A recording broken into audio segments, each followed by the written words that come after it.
Sound speeding. Gabriel. Feeling real cozy.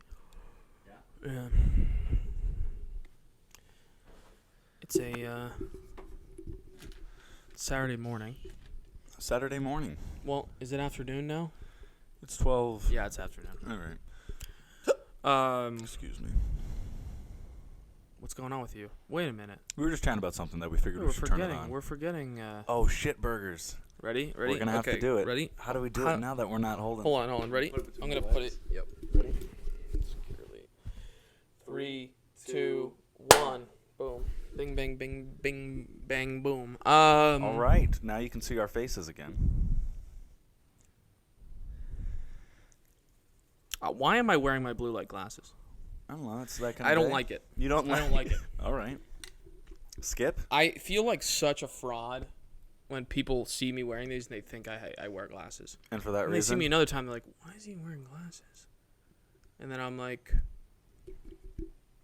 it makes me feel like a fraud. I can't see. There's so much blue light. It's just going to get to a point where I'm like feigning. You know what I mean? It's like Talented Mr. Ripley. It's like your lies just spiral. They spiral into something insane, and then you kill Philip Seymour Hoffman. So here's the thing. Oh, man. I spoiled that part. This of the is the movie. fourth Okay, time you've never mentioned seen this that movie. film in the last week. It's so good. It's the fourth time you referenced Matt Damon, that film. probably one of Matt Damon's best fucking movies. Now I know. It's fine. Honestly, people spoil films You're for not me. going to know when it's going to happen, That's though. the thing. People spoil films for me, and like even they're really not spoilers, because the journey matters, baby. I don't give a fucking fadoodle about spoilers. I don't give a rat's ass about spoilers. I don't give a rat's. We got this delicious water. I wish this You like that brand 7-Eleven water? sponsor movie. Yeah, 7-Eleven. We're calling your name. 7-Eleven, if you want to sponsor a up-and-coming podcast. I mean, this is delicious water. So what's new this week? Anything new? We change anything up? No table. No table. The table can go fuck itself. No, that I table wish is we could just tables. no literally disrespect to behind that the table. camera. It's terrible. It's It's one of the worst tables looks ever awful. made. Looks awful. It looks terrible. Who made this table? Honestly, we might have to made do it? like a short clip of us lighting it on fire. Yeah. Wouldn't that be nice? Kind of like a But see, that would be. kind of like a fraternity. But that would even kinda be like vibe. an honorable send off. What's something that we could do to a piece of wood that would be dishonorable? I want to sell it and make some money on it on OfferUp. So I don't really want to burn it. No dineros. I'm broke. All right. By the way, 7-Eleven. I'm if you broke. want to sponsor us. I need the money from.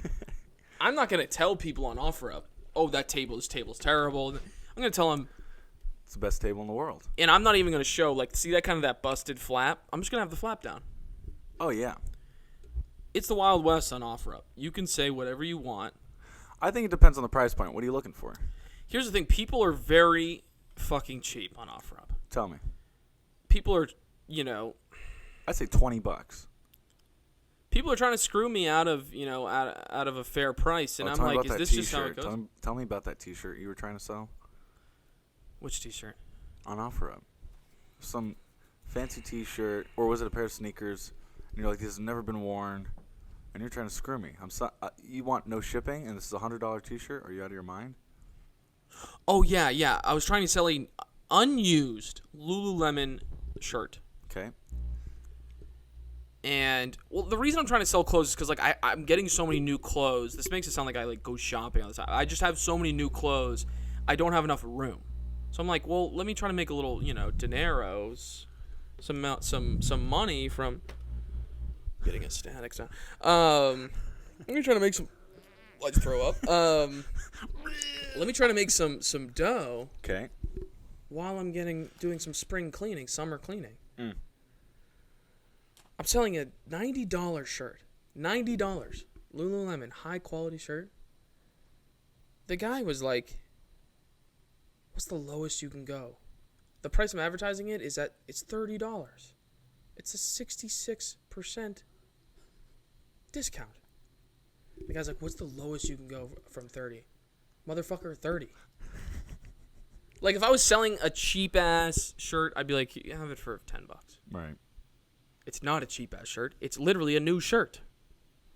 If you try to go buy this shirt right now off the rack, at least $75. And this guy won't give me $30. So fine. OfferUp is a lot loss. of there's a lot of snakes on OfferUp. A lot of snakes. Snake in the grass. Big time snakearoos and fuck them. Let them go. No, but I also want the money. So, I'm probably gonna end up giving away the Lululemon shirt for. No. I can't. People are trying to do little games and next highest bidder gets it. That's the reality. So that's the reality. I want to get rid of it. Is it a gender neutral shirt? Is it a men's shirt? A woman's shirt? The way I look at it, it's gender neutral. It's fluid. It's anyone could wear this fucking shirt. Anybody. In my opinion. If you have a pet, can the pet wear it? Sure, your dog. This would be a great shirt for your dog. There we go. And now I'm just selling this shirt. Lululemon shirt. This would be a great shirt for your little dog, and they'll thank you for it. No, animals definitely love when people put them in clothing. Oh yeah, it's their favorite thing in the world. They love it. We've heard them say that they love it, so that's why people keep doing it. Okay. This is the brush up.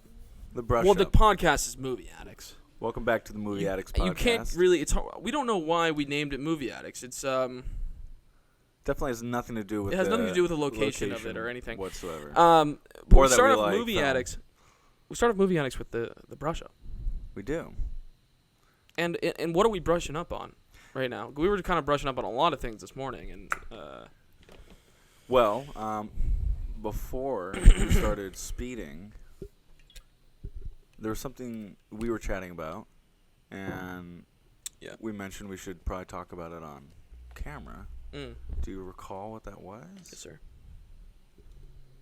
Universal Pictures? Nabs. This is the Hollywood Reporter. I'm Shout out low-key to jealous / interrupt / congratulations. Gabe's gonna blow his top when we're talking about this. Shout out to Etan Vlessing at the Hollywood Reporter. I read the trades these days. Trying to stay up on the business. Universal Pictures nabs buddy comedy from SNL. That's Saturday Night Live for all you folks at home. Please Don't Destroy group. Universal Pictures has picked up an untitled buddy comedy from Saturday Night Live writers Ben Marshall, John Higgins, and Martin Herlihy, also known as the Please Don't Destroy comedy group. The film portrays three childhood friends who live and work together, don't like where their lives are headed, and set off to find gold treasure. That's actually good. I didn't expect that. And so Gabe, so Gabe, the only reason this one caught my eyes because I know Gabe was in the kitchen one day. Gabe and I will just sit in the kitchen and talk about movies, and we figure we might as well do a podcast. That's like kind of what spawned this podcast. And you're obsessed with these fucking guys. Their comedy is, in my opinion, speaking of going off and getting some gold, their comedy is just my jam. It's stuff. It's funny shit. You show me some stuff. It's funny. Yeah, it's stuff where like it can be dry and ironic, and it can also be like on the nose and absurd at the same time. They have a lot of fun taking very simple premises and pushing them to its limits, which is great for anything being written in the sketch medium. It's a little bit what's that sketch show? I Think You Should Leave. It's a little bit in that vein, but not it is its own thing. They go further. So for me personally, as somebody who is a little bit self-conscious about putting their own work out sometimes, and really does want to do some kind of like comedy thing. Seeing these guys having so much fun, starting out doing like shitty things on YouTube, where like they weren't perfect, and then they were getting better, and then they were doing stuff on TikTok, Ben Marshall's channel, and then they got picked up by SNL, and then I hear like some kind of premise that I probably would have came up at some point in my life. Yeah. You know what I'm saying? Well, we are gonna do our own little. We are. Do you want to talk about that or no? I do. Yes. Should we keep it a secret from the people or? No, it's gonna happen. But like on the note of these guys, like for instance, I've had stupid premises for films that like get me going about like some guy who would basically win the lottery. Sure. Wins the lottery, wins like $1 million. And all day long, it's just a day in the life. I won the lottery. I'm going to go around and treat all my friends, X, Y, and Z. Look at all this money I got. And then he finds out at the end of the day he has. Oh my god! I just spilled so much coffee on me, Damn. dude. Is it hot? Let me hold your mic. It's actually not that bad. Okay, what sucks is that this is my Strange Place shirt. Fuck! So, God damn it! What do you want to do right now? Do you want me to get? I'm sorry, Gabe. I just start crying. Do you want me to get a shirt? God, you know what's? No, I don't want a new shirt. I'm gonna power through because I'm a fucking horse. I mean, God, I could pour some water on your shirt just to kind of. You want that was devastating. This want coffee, I love instant coffee. Do I need to pour some water on your shirt right now? No. We're not doing that. I'm sorry, Gabe. I cut you off. Point is, That's bringing me back. Just had a Vietnam flashback from spilling because in high school I used to spill coffee on my goddamn shirts all the goddamn time. it's because you're a coffee fiend. This man I'm has 10 addicted. cups of coffee a day. I'm not kidding. Yeah. No, I do. I have to All buy right. No, I don't. 4 bags of instant coffee in 3 days. Instant coffee is so electric. People sleep on instant coffee. If you get the right brand. Yeah. I was going to say, are we going to have to get our own Strange Place or Movie Addicts podcast? Oh, yeah. Yeah. We're merchandising some instant coffee. Instant coffee, hell yeah. That's going to be... Electric? We would lose so much money on that. Like, trying to source the, like, if we jump the gun on that endeavor, Movie Addicts is going to be tanked. We're going to tank it. We're going to be... Yeah. I don't know how that would go.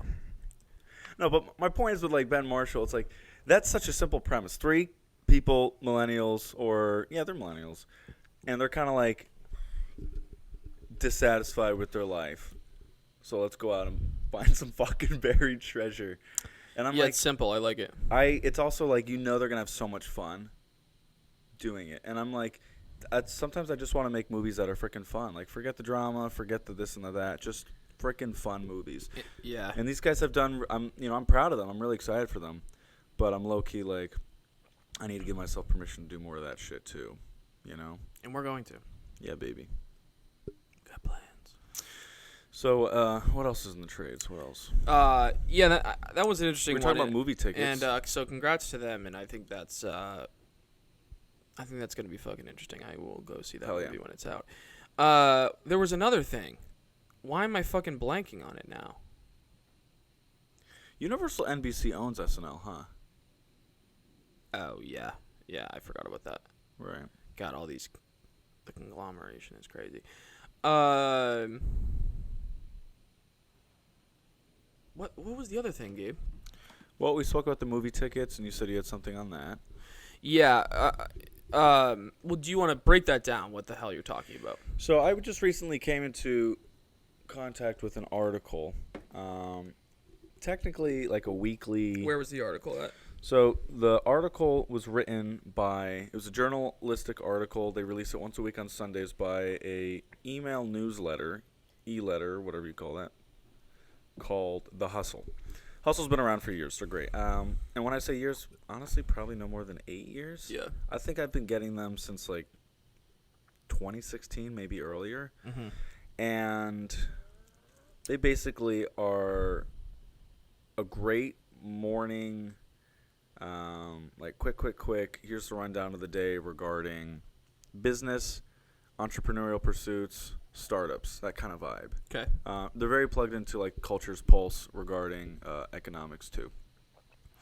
And they decided to, on Sundays, apart from the regular newsletter Monday through Friday, Sundays they do more of a journalistic article. And so this last week's article was regarding the way the middle class has had access to entertainment and how the buying power has decreased in the last 60 years. Totally.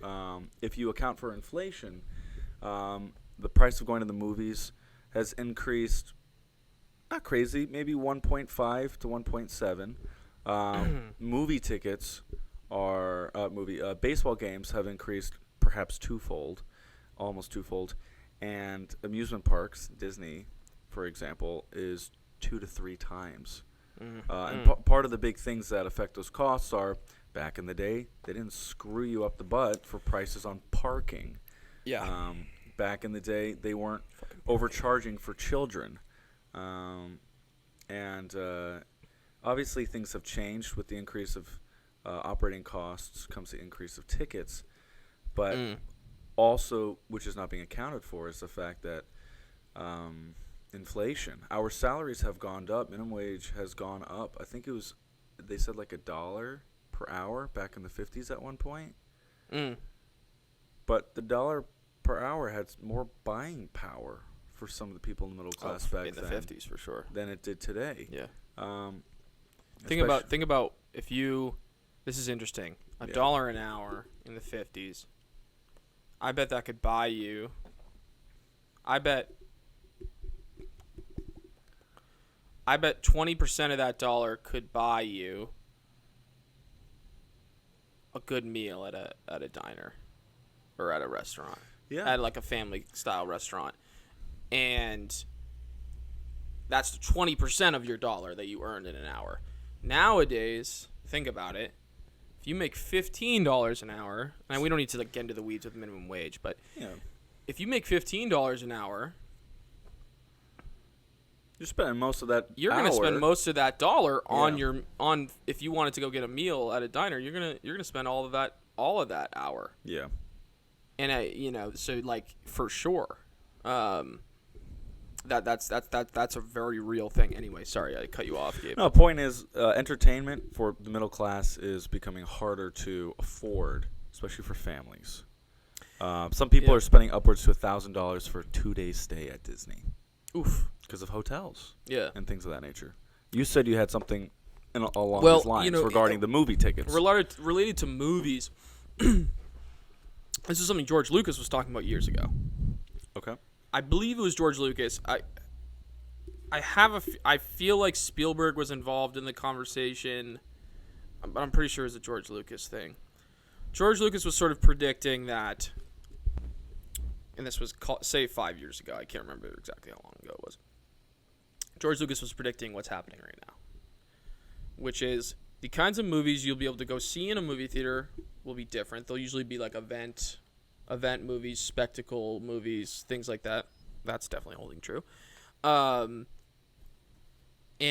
you're just going to have to pay straight up. There's going to be fewer movies that come out in general. Most of them that hit theaters will be spectacle things, big tentpole things, and you'll have to spend more to get it, way more to buy a ticket.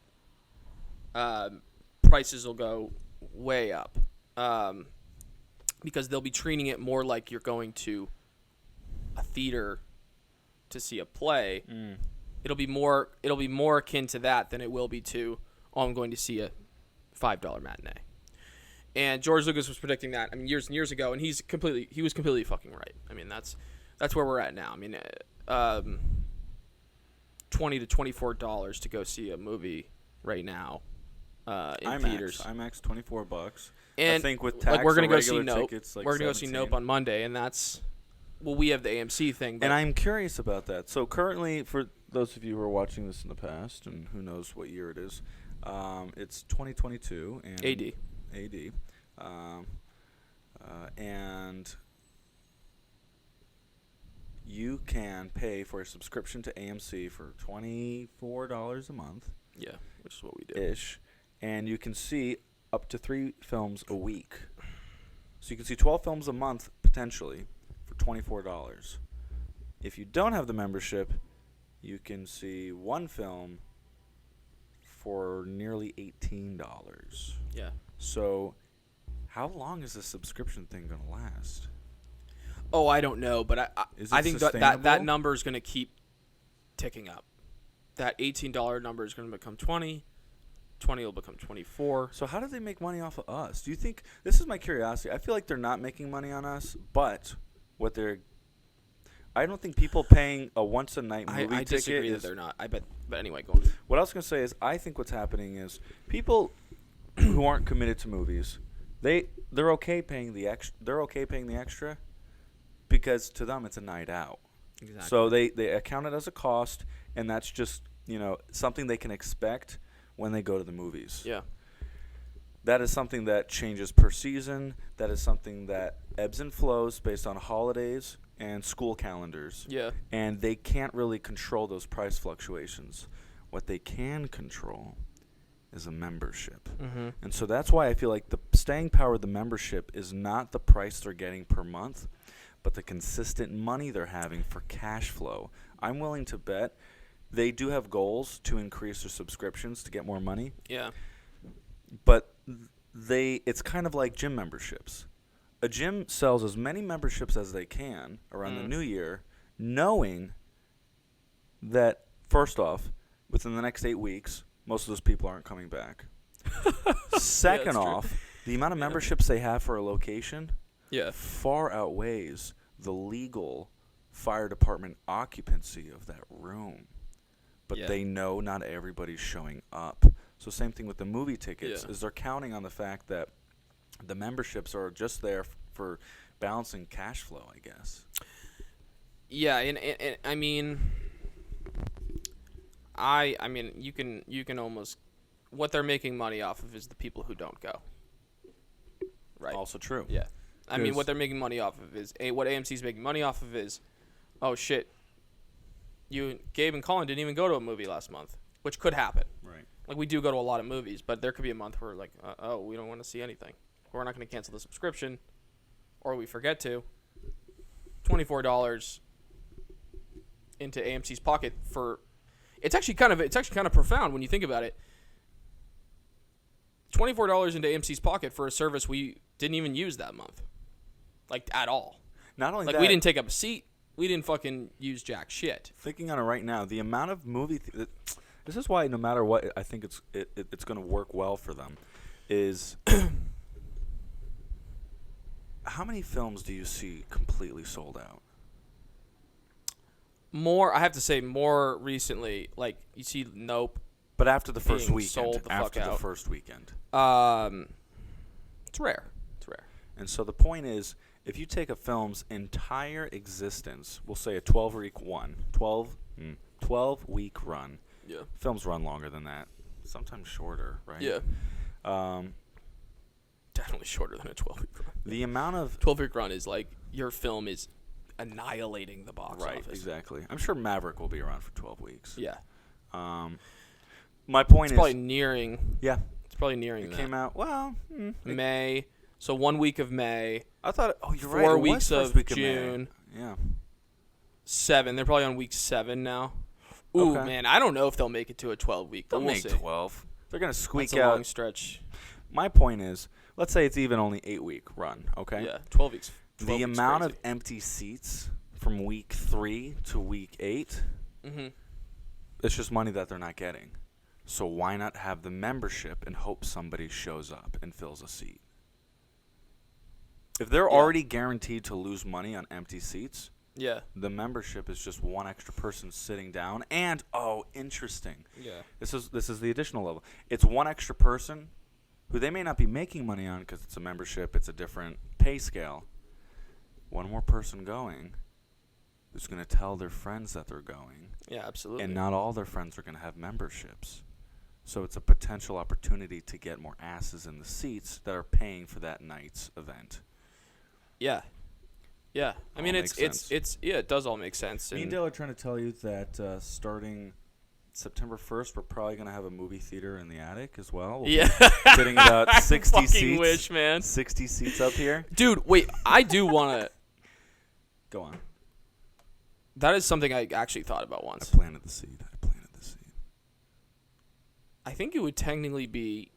It'd be interesting if Strange Place Productions had something like that, but I think it would be illegal. Oh, it'd be completely. Yeah, I There's think it would only be one illegal. way in. There's the stairs. Because it's no, illegal because of monopoly laws and shit. Monopoly laws. Like, studios can't own movie theaters. Okay. There's a reason why. It's because they used to.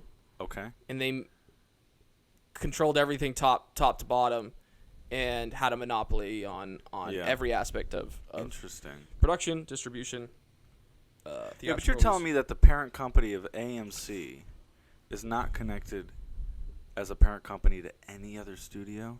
somewhere way, way, way up? You really don't think so? We'd have to look into it. I don't think so because I think it's. I Am think I it's peeking illegal. at all? By the way, peek. A little bit. Really? A little bit. Yeah. All right. I don't think so, Gabe. Okay. I think it's illegal. I think.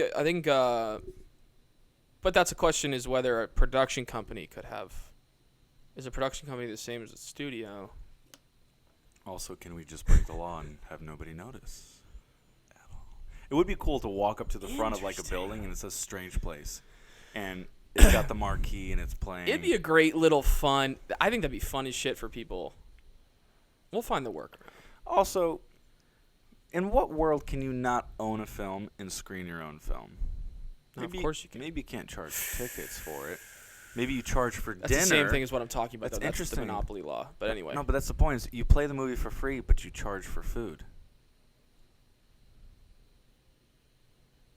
Yeah, no, that's. I like that. I like that. You heard it here first, ladies and gentlemen. Oh, I like that. So this was a nice brush up, yeah. I'm getting that cool breeze. You feel it? Yeah, I I'm feel it at sweating all. like a motherfucker. Dude, but- as long as it's helping so you, so that's all that that's all matters. we got for the brush up, I like that. isn't it? So now it's time for the dust up. I keep burping. I have to like move my mic. It's fine.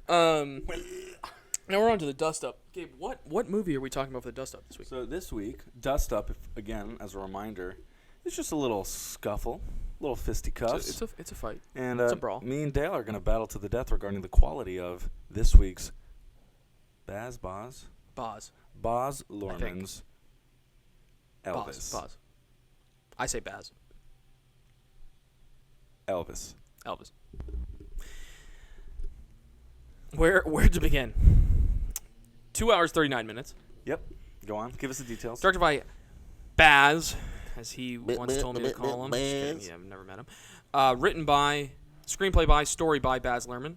Screenplay credit also by Sam Bromell. Another 2 screenplay credits for Craig Pierce and Jeremy Donner. Jeremy Donner also has a story by credit. The film stars Tom Hanks as Colonel Tom Parker. Oh boy. Austin Butler, who is excellent as Elvis. Ooh. Olivia. Oh my God, Olivia. I'm sorry, I'm gonna botch your name. DeJonge. It's probably like a French name. She plays Priscilla Presley.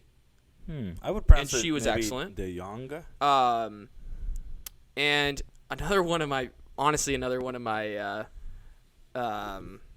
favorite actors working right now, Kelvin Harrison Jr., who I'd mentioned to you. He plays B.B. King. What's his name? And also Dacre Montgomery, for those of you Stranger Things fans. Dacre's great. He's not in it for more than probably 20 minutes, but he does an awesome job. Yeah, I mean, great cast here. And also some real, some new faces kind of just popping in, which is great. I mean, you love to see actors that, are fresher faces just popping into a big movie like this because it's probably a great job. Great opportunity for them to get some looks on a big stage. And, yeah, man. This was first of all probably the first film that Gabe and I are gonna disagree on as far as what our overall reception to it was. The film is rated PG-13. Yeah. Which is interesting. To me, the Elvis story is an R-rated story. But I understand the desire to make it PG-13. Yeah. Yeah. And Gabe, what is your what comes to top of mind when you're thinking about Elvis and how you felt? And so regarding the film, I think this is kind of not even in lieu of the film. This is more in terms of the viewing experience. Dale, you can feel how you feel about this. We broke the, what do they call it? The Cardinals. We did the Cardinal sin. What did we do? Of movie viewing. Oh shit. We showed up late to the movie. By the way, gonna call Gabe out here a little bit. You're lying Gabe, to me. I'm about to be your Brutus right I'll now. take responsibility for I'm about to this. stab you in the back. I'll take responsibility. Gabe likes to leave for the movies. I want the viewership to know this and for it to be on the record. Go for it. Cause Wait. It's But you're framing Gabe it incorrectly. Hold on. Gabe has lately, I don't want to hear likes, because I do not like. Lately, Gabe has been wanting to leave for the movie basically at the time that the movie, about 5 minutes before the movie would be starting. Correct. So that we miss the trailers and we get in there for the actual beginning of the movie. Here's the thing about that, Gabe. Go on. And I think we should start changing our habits a little bit. Totally agree. Why did we leave so late? Because it's all about me, and we have to do exactly what I want. Why did we leave so late? Was I trying to Oh, eat we were dinner? working on releasing the last episode. the last episode. That's why. You know, like I would have left early if there wasn't. We something did it for else. we did it for our 5 fans. We did it for them. You're welcome.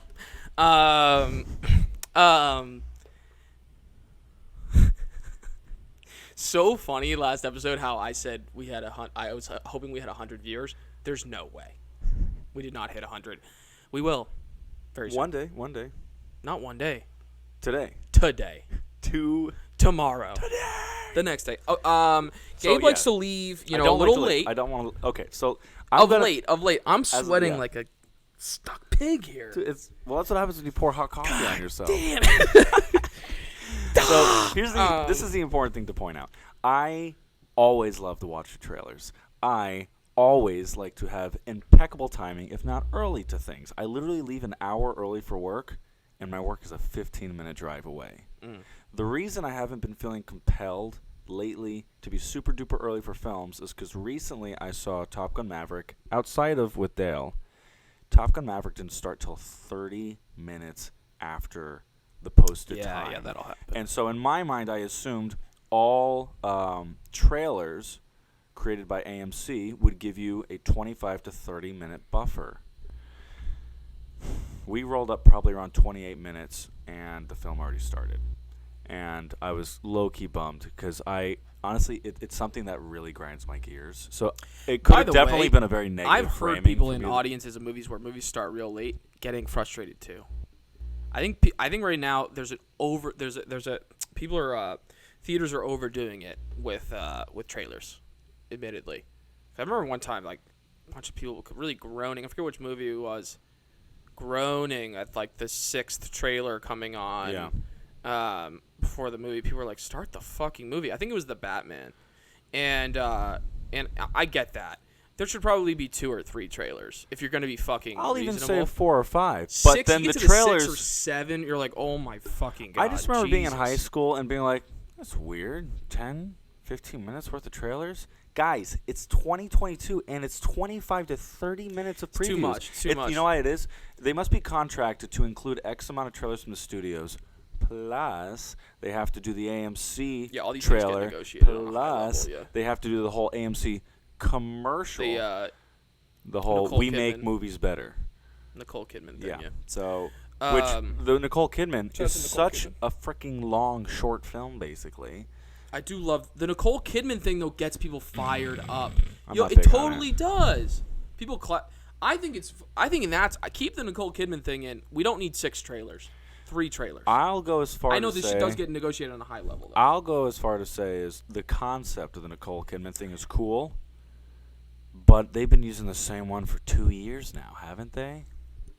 Give me like 3 or 4 different actors, rotate through them, while she's walking through the theater love and Nicole different Kidman. things are projecting across the screen. Like, please play different movies, not just Wonder Woman every single time. And I think there's something else in there. I can't remember all the movies that flashes.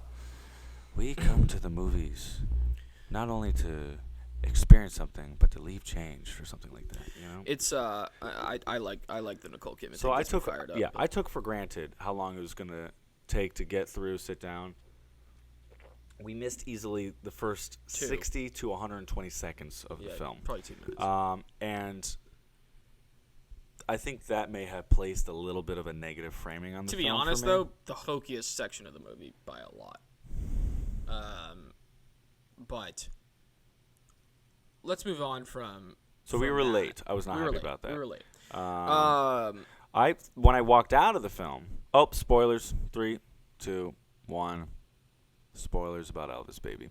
When I walked out He of died. If you, for He those died. of you who didn't know, Elvis, He's dead. it's based on true story. He's dead. The You guy might have died not in the have known 70s. that. Super young, 42, 41. 42. I have to say, like, as far as it's interesting that was. This is really dark. I mean, people have died sooner than that. Sure. Jim Morrison, Jimi Hendrix, Yeah. Janis Joplin, et cetera, et cetera. Musical figures have died much sooner than that. Yeah. But Elvis was probably the first, a kind of first of his kind who, like, to die at that age and be that famous and kind of like the Marilyn Weird Monroe age to thing. die, and he was massive. Huge. Like, he was just such a cultural icon. Yeah. And so like, what were you? So Give me Gabe, like, give me like one of your big takeaways. Takeaways That you were like tossing and turning before you went to bed that night, like couldn't stop thinking about it. something that I enjoyed or something that I didn't Could feel be good either. about. Okay.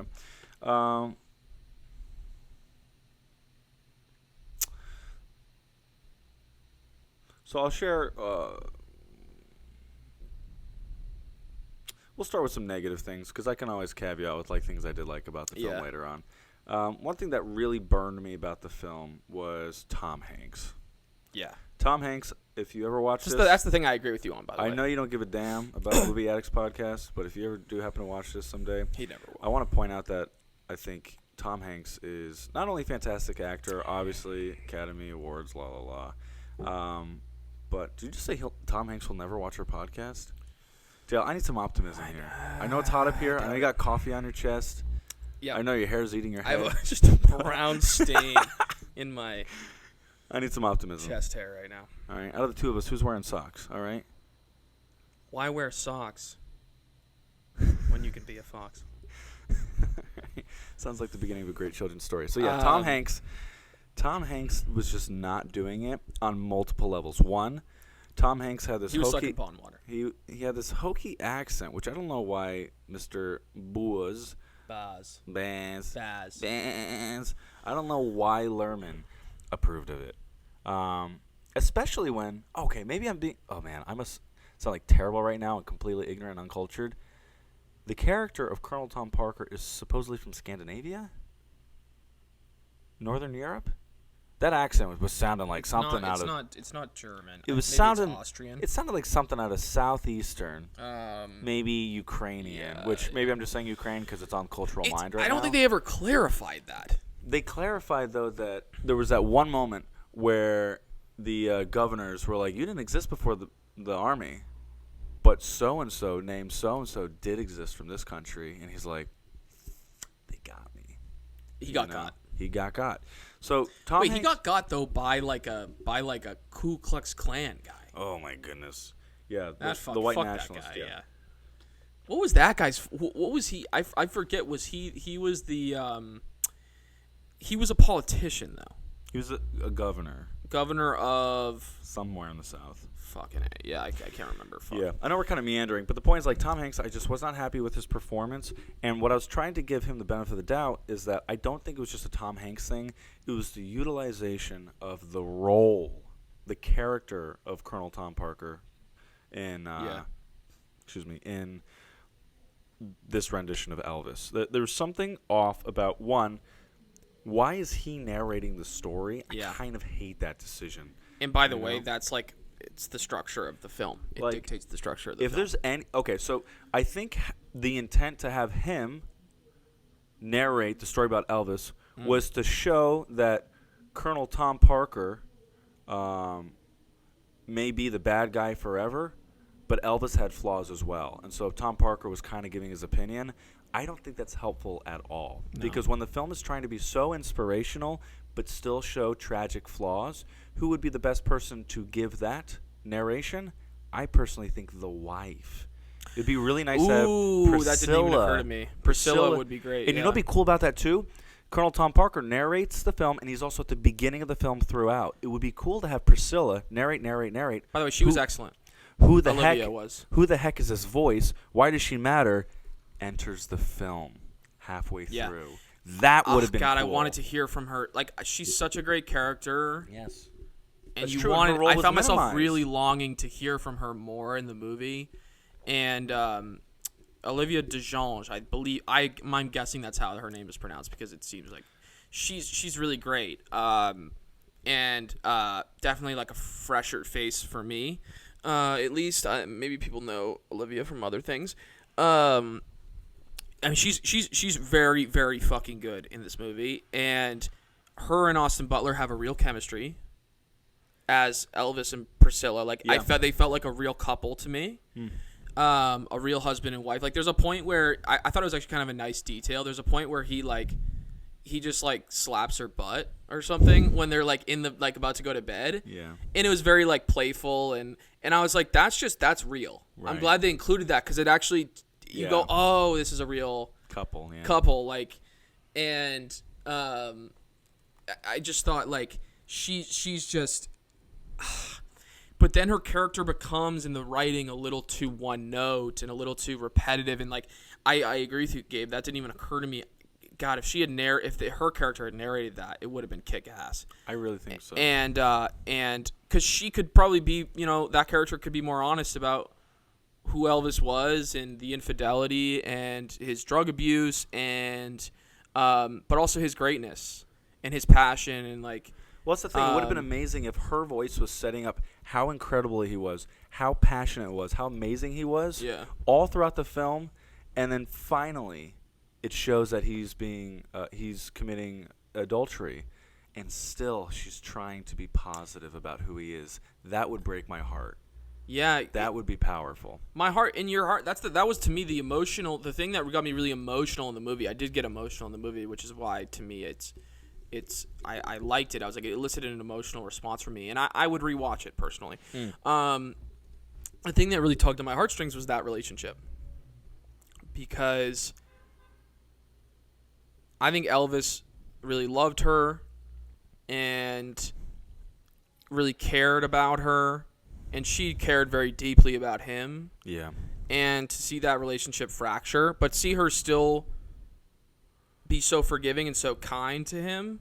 One of the only people in his life who, the movie suggests at least, that really treated him that way, and didn't want anything other than him. When all these other people all wanted something from him, even his dad a little bit, which is sad and tragic, Money but and true. merchandise But and true. homes. And by the way, Baz Luhrmann's doing something a little Freudian in the movie, which you and I I leaned over to you and whispered about. Like, Baz Luhrmann's sort of suggesting that, that there's like a unconscious sexual attraction to his mother, and that Priscilla sort of fulfilled that on some level. But I thought the mother character was also great because she's really complex, and she's also in tune with some truth about where Elvis is headed, and that's what I liked with that character. She's in tune with, maybe this fame thing is going to come between us. And she's right. She's absolutely right. It's not all going to be okay. Colonel Tom Parker can't really be trusted. She was in tune with, she was very clearly very anxious and also had a drinking problem as a result. But she was still in tune with some truths that Elvis needed to hear, and that his father wasn't always willing to tell him. And and then Priscilla kind of fulfills a similar role in his life, where she's very caring, but she's very fucking honest with him about a lot of things. And man, Colonel Tom Parker, like, you find yourself late in the movie, we're still hearing from him, and we're like, fucking why? Like, I don't want to hear from this guy at this point in the movie. I'm invested in Elvis's marriage and his relationship with his father and his mother, and it keeps hammering home the Tom Parker thing. I mean, the Tom Parker thing, I think you get it in about 2 seconds, in my opinion. I'm like, I get it. The guy's going to take advantage of him. Okay, there you go. Sinister music, a sinister sounding accent, Yeah. a sinister character design. It was Tom Hanks' like weakest performance. I want by to know a if this lot. guy actually looked like this in real life, because he straight up looks like a villain. Like, you knew the guy was. There's a villain. no I could look up a picture. You know what I'm saying? I want to look up a picture. He looked like a villain. Like I like Dale said, you get it within the first. Oh boy, I gotta sneeze. Excuse me. You get it within the first 2 seconds of the film. here's the bad guy. He's very potentially going to screw over Elvis. Yeah, I'm looking at Colonel Nice. Tom Parker. Does he look like Oh, a villain? interesting. Let me see this guy. He looks like a straight-up villain. Oh, you got to look at it. It's a little funny. Let me see this. Look at the first picture. OMG. Yeah, he does kind of look like that. You're lying to me. Yeah, so that visually, it feels that's ringing true. Interesting. With the cigar in his mouth. That's pretty accurate to the way Tom Hanks is playing it. That image is Tom Hanks is playing it accurate to that image. Fine. So that said, but Baz Luhrmann still definitely doubled down on the whole. This is part of the conversation that we had the other night. Should the film be portrayed with a moral binary? Oh, there is a villain taking advantage of a hero. Is that the way that it should be portrayed? By the way, not just a hero, a victim. Also a victim, yes. Is that the way it should be portrayed? In my opinion, I think it completely robs the audience of any catharsis or experience they could have in the climax of the film. Because at the climax of the film, Elvis realizes Colonel Tom Parker truly is no good for him, and he chooses to leave him. But when Tom Parker, is portrayed as a villain from the top of the film, we're experiencing dramatic irony. We are seeing all along Elvis make mistake after mistake after mistake, and we don't feel that bad for him because we've seen the mistakes he's made in trusting this villainous man. But if Tom Parker could have been portrayed more as a fatherly figure, somebody who really has Elvis's best intentions in mind, and we're with Elvis and there's success and there's glory and there's fame, and then suddenly, as Elvis realizes it, the audience too realizes it, and we had no suggestion that Tom Parker was a bad guy till the end of the film. That would have been way more powerful, in my opinion. Yeah, I mean, I the moral binary of it kind of rocked me, and just felt untrue to me, because Elvis is human and he's flawed. He's not just a victim. He's not just any one thing. And if you're gonna call the movie Elvis and it's supposed to be an Elvis biopic, and you walk out and you go, yeah, but I didn't really get enough about Elvis. The movie didn't do the movie didn't do the best job that it could. Yeah, that's the reality. It went from like family background to music to drugs and fame, and the most important part, his humanity and his family, kind of lost its way towards the latter half of the film. And the movie that I compared it to was The Doors, one of my favorite movies, directed by Oliver Stone, starring Val Kilmer as Jim Morrison. And I think The Doors approaches a similarly tragic story of that's all I'll say. A similarly tragic story. It approaches it in a way that I think is much more effective, where you're really in Jim Morrison's subjectivity. You're on the roller coaster that is his life. You're learning a shitload about his character, and you realize certain things about the choices he's making and choices other people are making for him. You realize those things almost too late because you're so rooted in the subjectivity.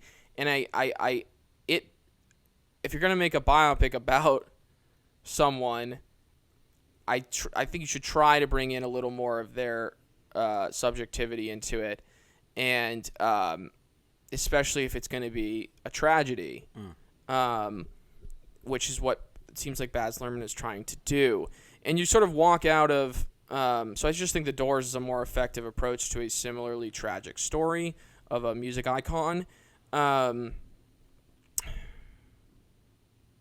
Also, if we want to talk tragedy briefly, the last film I saw by Baz Luhrmann was The Great Gatsby, which is really good. Dale leverages that film has fantastic source material, and that's why it's so much more successful, regardless of the reason as to why. I mean, not that like Elvis isn't good. Elvis's life is good source material too. But you were saying it's a classic novel. It's a classic novel, which is tried and true, and everybody loves it. La-di-da. But regardless of whether or not it has good source material, for whatever reason, I walked out of Gatsby feeling incredibly heartbroken, and yet I thought I had a fantastic journey. Yes. I was not distracted, as many people say, by Baz Luhrmann's editing.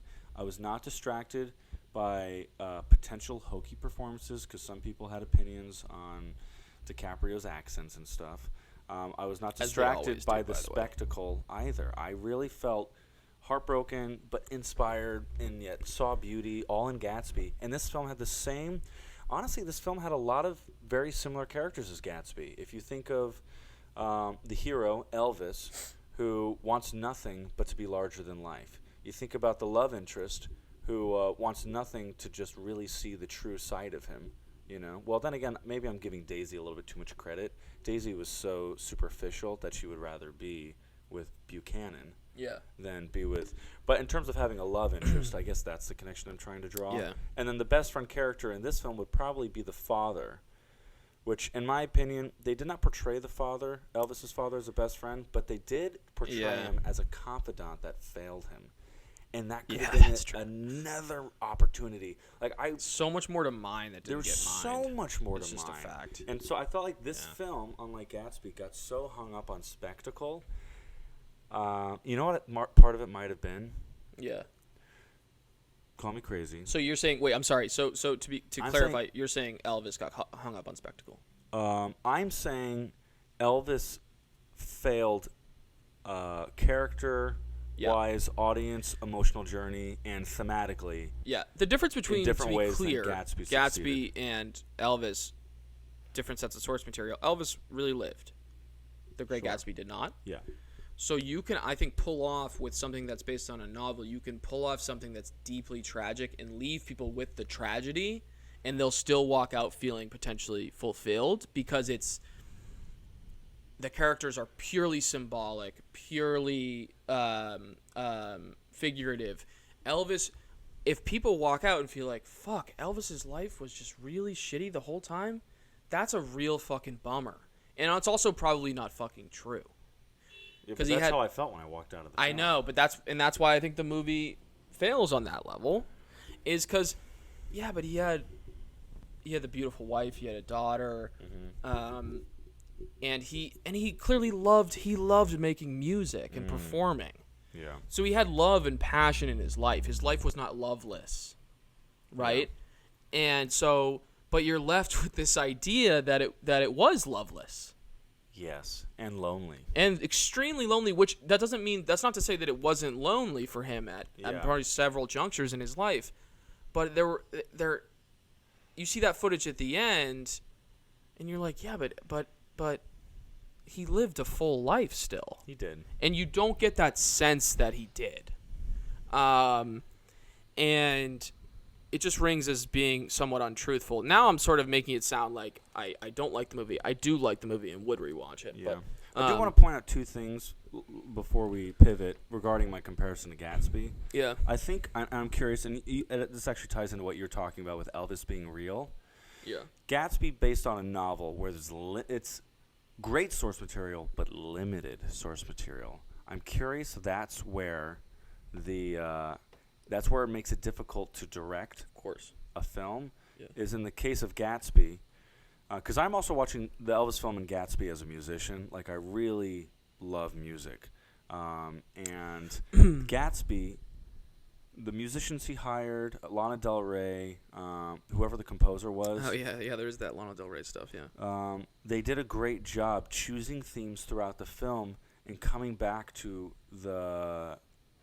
each character's theme, coming back to certain, I guess you could call it like story themes tied to musical ideas and themes. Like, it feels whole, whereas Elvis, like you said, they're really trying to include as much of the discography as possible. So I have a feeling that including all the facts that autobiographies and journalists have been trying to acquire over the last 60 years, and including every part of the song, I have a feeling Baz Luhrmann just had a ton of material that he had to choose. And I think, thinking on it now, Gatsby works well because it was limited.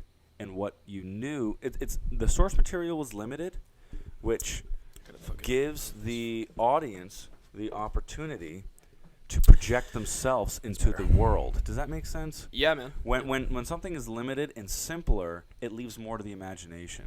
I think Boz stuffed our brains with so much of actual anecdotes from his real life, with so many actual bits of songs from his real journey. Ooh, it was. I couldn't take a second to know what to focus on, and it felt like the director didn't know what to focus on. Not to bring it back to the Doors. Go. One of the things I love about the Doors. Yeah. Oliver Stone is really selective about which music he puts in the fucking movie. Yes.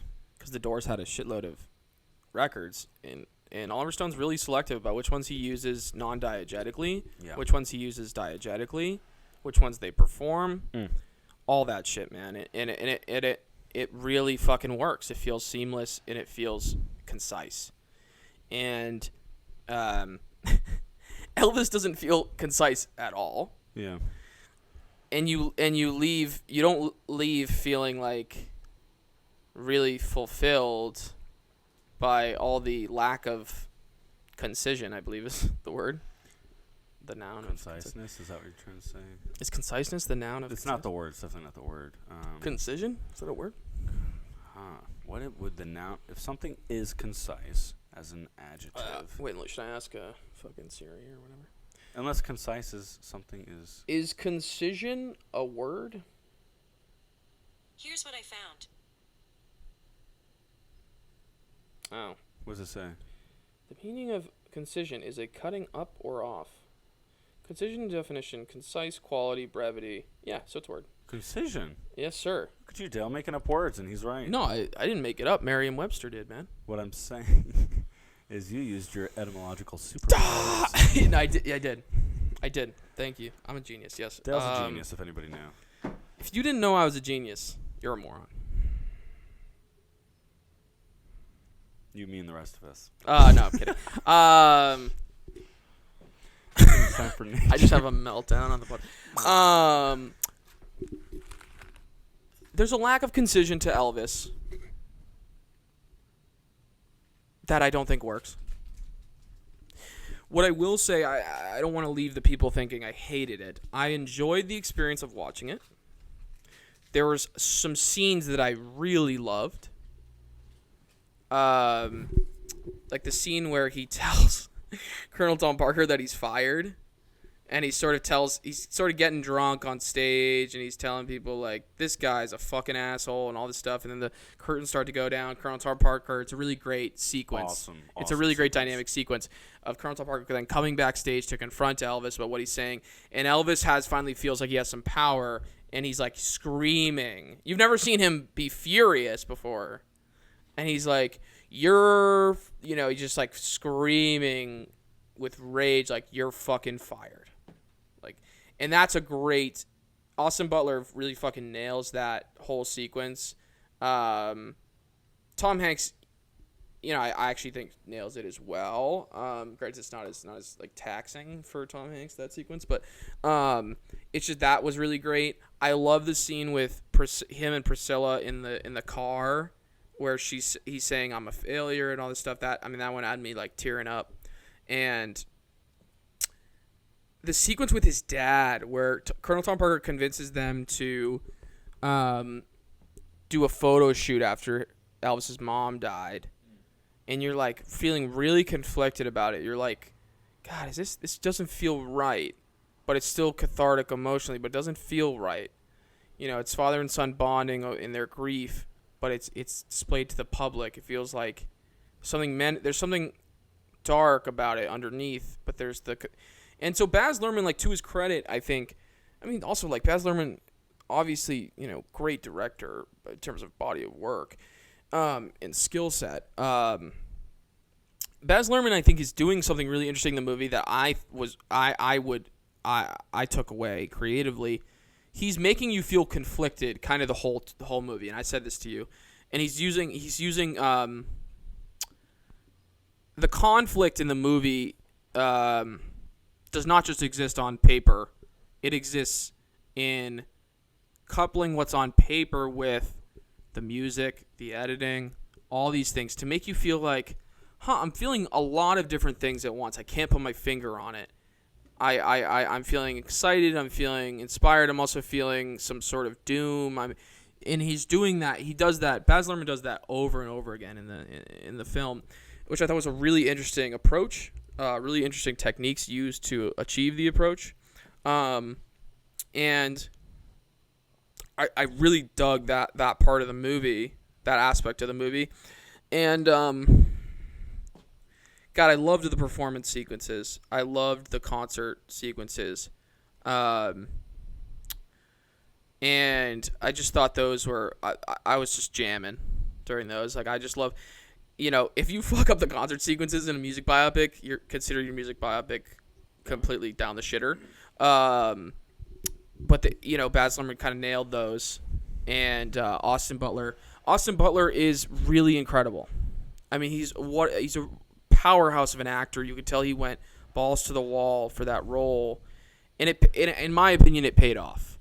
I think Austin Butler is going to get some really juicy roles after doing that, and probably roles, because I was looking at his creds, and it seems like the Tarantino, Once Upon a Time in Hollywood was a big break for him.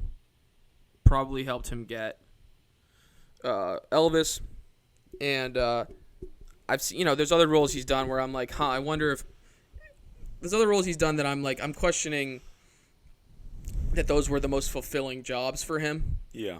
Because he's clearly like this really, really like intense actor who wants to throw himself into some juicy, juicy characters. And I saw some things on his, I'm not going to say which ones, but saw some things on his IMDb where I'm like, that probably wasn't, he probably took that because it's a job. And, right. But, you need to pay the bills.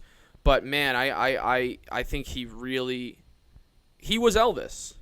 You know what I mean? And like, there's never a part of me that questioned that. And, it was inspiring to see that.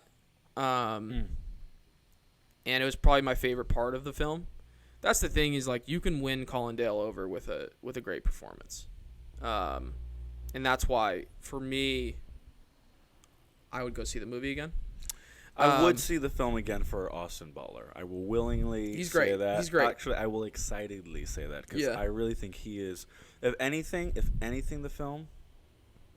And he's handsome as shit, by the way, too. Ooh, it's a complete showcase of his ability. Yeah. Don't get me wrong. It's a showcase of Luhrmann's directing ability as well. Cool. Totally on board for that. Obviously, the guy has... Yeah. It is really a cool film. But Austin Butler, he's the reason to see it. He is the reason to see it. If you're going to go see this movie or considering watching it, watch it for him. And because he's truly great. And... almost a little scary how intense he is in the role. Like, it's like, cause just knowing that how hard an actor has to go to really thrust themselves into it like that, really push themselves physically and mentally. Well, it does make you wonder, though. Yeah. I'm sure some actors find it easier than others, depending on the role. Yeah. It's possible something connected with him on like a metaphysical level with this For sure. thing, where it just came, because you watch this film and it looks effortless. He's like floating.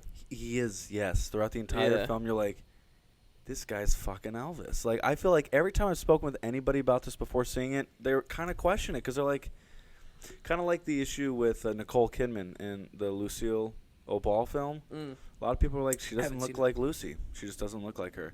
And Austin Butler does not look like Elvis, but when you watch him, oh my goodness! Yeah, he's flying. He's floating. Elvis. Yeah, he's unstoppable. The accent was so fucking good. Oh yeah, He it didn't feel nails hokey it. at all. No, totally works. Down to like, shout out to like the makeup artist on this movie, like aging up his face really in a realistic way. Like he gets older and he's all of a sudden he has some more age spots. He has some his face is a little rougher. They did that with Tom Hanks too. Yeah, they did a great job. But it's with really that. subtle. I think the makeup artist didn't overdo it. And that's also Baz Luhrmann directing the makeup artist too. But the makeup artist, shout out to the makeup artists on this film, like really killing it with those effects on the face makeup on Austin Butler. Totally. Yeah, because I thought that worked. Shout out to the costume designer. Oh man. Yeah, no, I mean Costumes are sick. Elvis did it first with some of these crazy costumes. Whoa. He did it first. Like it's so it's so funny though. I like how they didn't make it a thing that people talked about too much in the movie that because I'm sure it was like, I'm sure in real life it was like, you really want to wear that? Or and he had to push for it, probably. I'm sure he got resistance. Well, he actually, in the movie, he does get resistance for his outfits at certain points. At the top. Tom Parker wants him to wear the tuxedo on TV and fucking whatever. And he was like, fuck this shit. Eat your words, Dale. What? Eat your words. What do you mean? About the whole costume thing, no resistance? Well, no, but what I mean is like, I don't know. It's really a visual thing in the film. It's not a huge plot point. It is a plot point at a certain point. Well, there comes a point where like, they're like, who's this guy with eyeshadow and pink suits? I love the eyeshadow. I didn't realize Elvis did that. I'm gonna have to look back because like, he looked like a man.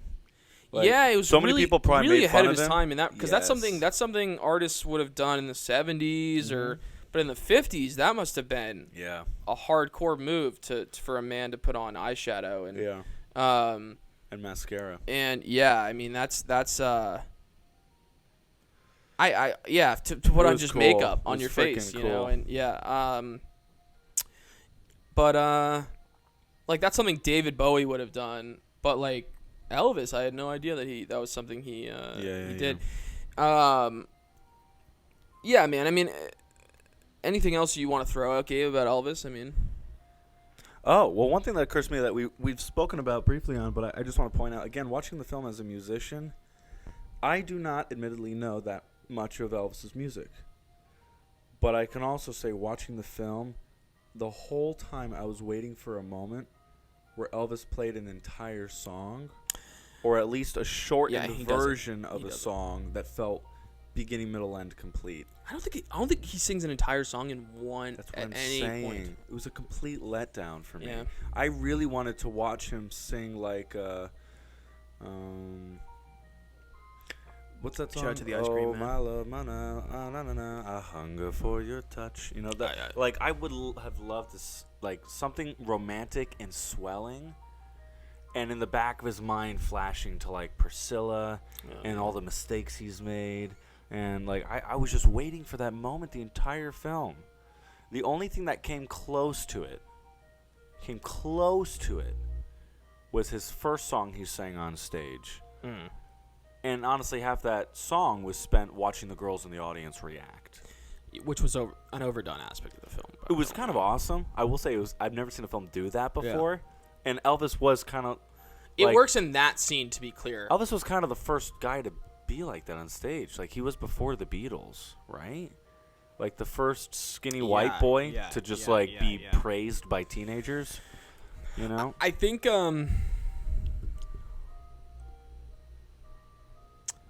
Any other musicians? James Brown, maybe? Yes. Okay. Was James Brown, did he predate Elvis, or did he... I don't know. I think James Brown elicited that reaction. Okay. Otherwise, though, I'm not sure. Sure. And so, just the whole moment kind of made him otherworldly. Yeah. But regarding music, that was the closest we got to a complete song. Like the whole film. Yeah. The end sequence when he's like performing hard on stage in Las Vegas, we got a little bit of that too. There's just so much in the middle. Oh, and when he says like, "I'm evil," like that whole thing in the park. Who says that? He says that's one of the lyrics. I could have swore that was the lyrics. No. You're probably right. When he has to choose to sing something in a suit and not dance, and instead he chooses to sing like "I'm evil" or whatever it is. He's going hard and really enjoying it. There's a lot of that. So I guess Luhrmann chose specific moments to give a longer song, but I just personally felt that I just wanted a moment. I wanted, you know what it is, and this is where like something I have to kind of let go of and respect the fact that A, I'm not the director, and B, this is not what the director wanted to do. Baz Luhrmann's style does not allow there to be just a long one take. Yeah. In which we watch the actor sit and be present. The closest to the one take is when he lost his shit towards the end of the film on stage. And I don't even think that frame was held that long. But still a lot of cutting. Baz Luhrmann likes to cut. He does. He likes to chop. And it's fun. It is really fun. I'm totally for it. It's the Martin Scorsese. I said this to you, but it's the Martin Scorsese approach to covering a scene. It's let's get as many goddamn shots in here. Fucking dolly moves.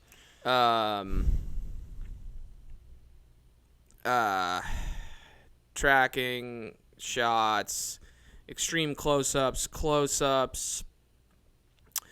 reverse dollies, forward dollies, crane shots. Let's get them all in here and let's smash together a scene that like you can't even take your eyes off of it. Right. And that's I love that approach to covering a scene, because it's really not just coverage. It's a dynamic way to cut a scene together. It can be very musical. It can be very musical, and that's the Marty Scorsese approach, that Baz Luhrmann, it's part of his style. But from a literal song stance, that just kind of bummed me out. Yeah. What time are we at, by the way? Top left. 110. Great, we got time. Oh. Excuse me. 159. Time wise. All right, so we got time. So overall, for me personally, I walked out of the film. I guess last touches. I was just kind of sad. I was like, "That's it." I was bummed out. I was like, "That's it." The guy died.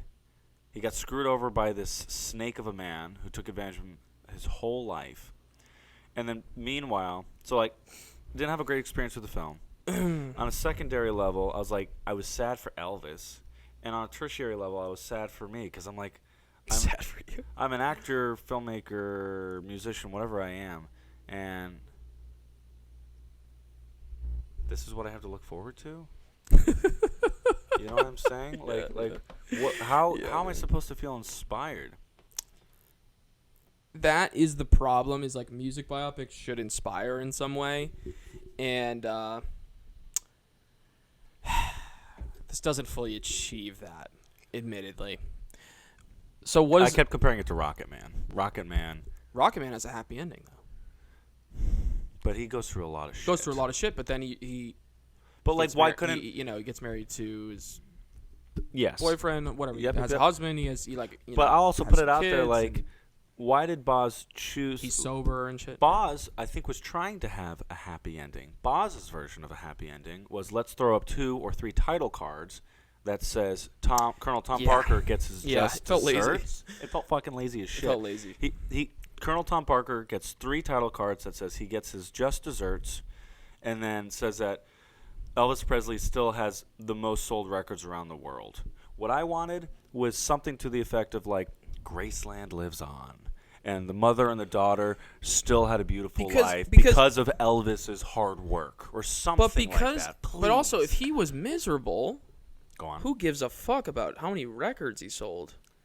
If the guy wanted to Also true. fucking die. Especially when one of the biggest... Okay, so this is what I'm getting at. If one of the biggest themes in the film is his humanity, his connection to his mother, his family. Yeah. If we're going to pay off, and it's just yippee-ki-yay, I sold lots of albums, I want to see how his legacy has affected American culture.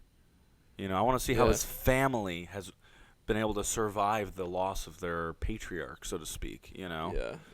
Or whatever you want to call him. I know patriarch isn't exactly a popular term. Patriarch just has a negative connotation, but he was the man of the house. Yeah. For sure. In his family, in his direct family, he was the man of the house. His family, with his parents, with his mother, he was the man of the house. Yeah, because that's actually going back to the Freudian thing. That's what Baz Luhrmann is suggesting, I think, is that Elvis was his. This is weird, but Elvis was his mom's husband, as much as his dad was. I was a little confused at the top of the film. You might be able to clear this up for me. Yeah. Was his father actually his father, or was it a stepfather? I thought they said something when he was little, they lost the father. Remember, there was a moment where mother and son has to leave. His mother's definitely his biological mother for sure. Yeah. You might be. Vernon isn't his right. actual father, is it? You might be right. And that's yet again another. Wait, hold on. This is why this film.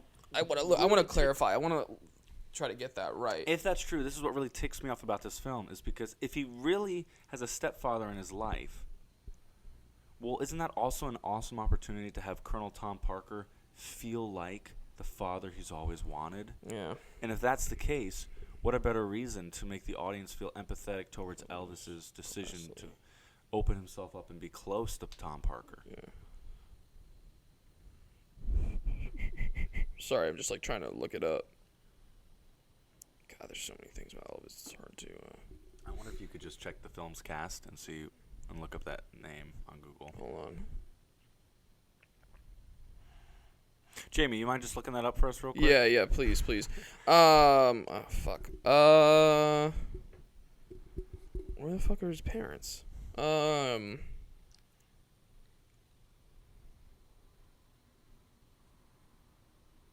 What's his music? What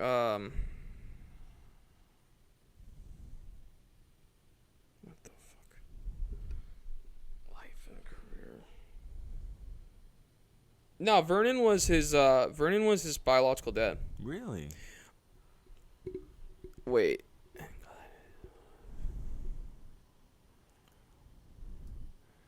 Yeah, his mother's name was Gladys. Yeah, so those are his biological parents. Why did they make such a thing out of mother and son like having to leave or something like that? And he had that identical twin brother who died in Which is childbirth. super sad. Wow. Imagine what the world would have been like if there were two Presleys performing together.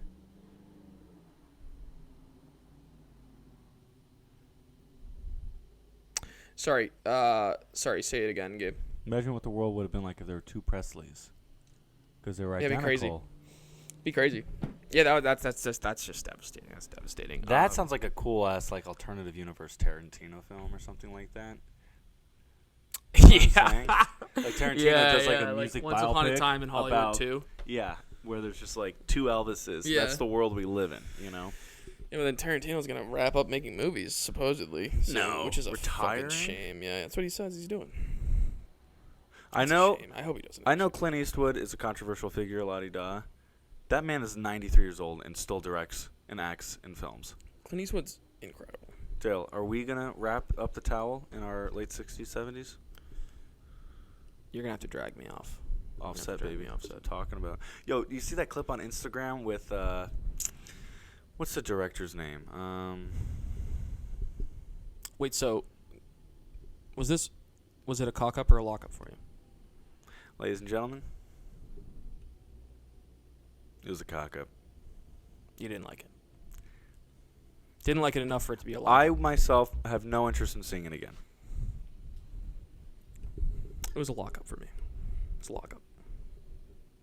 It did enough for me for it to be a lock-up. So this is the first time Gabe and I have ever disagreed.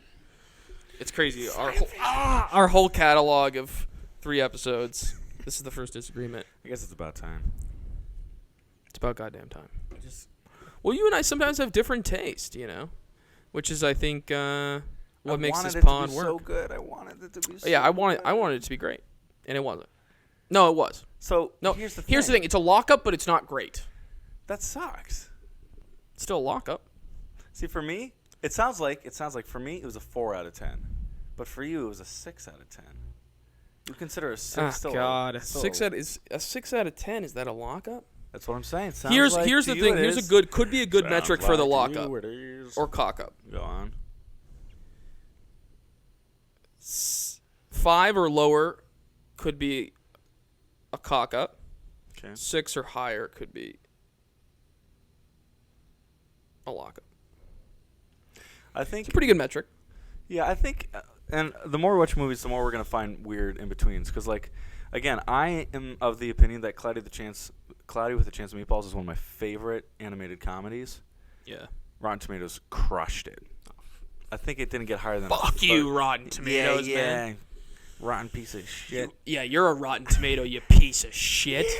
I gotta eat this granola. Do it, baby. And I don't think it got higher than a 30%. Oh, whatever. Yeah, but for me, I had such a good ass time. Damn. First the coffee, then the crumbs. What do you think Jimmy Neutron's rated on? We'll have to look that up. Yeah. Doesn't matter though, If because they gave it a low rating, fuck you, Jimmy man. Neutron is a lockup. Jimmy Neutron's 110%. Jimmy Neutron's one of the greatest. I'm opening my granola bar. American One of the greatest American heroes. films. Jimmy Neutron himself is an One of the American greatest hero. American films, isn't it? Yes, absolutely. Come on, Dale. Testing. So I'm a cock up and you're a lockup. Yes, sir. You guys tell us in the comments what you think about Elvis when you see it, a cock if up? you see it. Were you a cock up or was it a lock up? Please, just Um, it was. Ugh.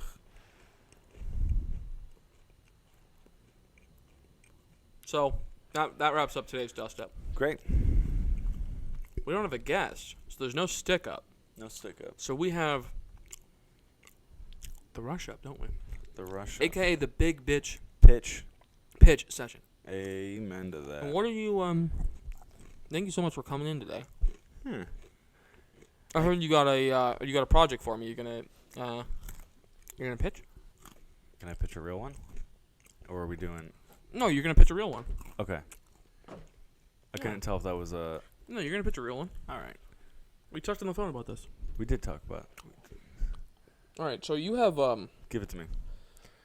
This one I'm going to pitch fast to you. I'm telling you right now. Yeah, this is you have a minute I have a minute? to pitch me the Great, I let's told do you it. I got a Let's bunch do of it. meetings today. Yeah, we yeah. talked on the phone about You know, this. you're so right. I'm so sorry. I know it's All right, been a yeah. long So day. what do you got? 59 seconds left. Okay, so long story short, the film is called Grace Period. It's about a young man who lives with an elderly woman based on personal experience. Long story short, he knows that she's sick and she's going to die at some point soon. Okay. He still has to pay off student loans and he's not paying rent. Okay. So he's having this conflict where, like, he wants to take care of her and love on her, but he has to work a ton all the time in order to pay off his student loans before he loses that opportunity. Okay. Meanwhile, so we're having a drama day to day. Okay.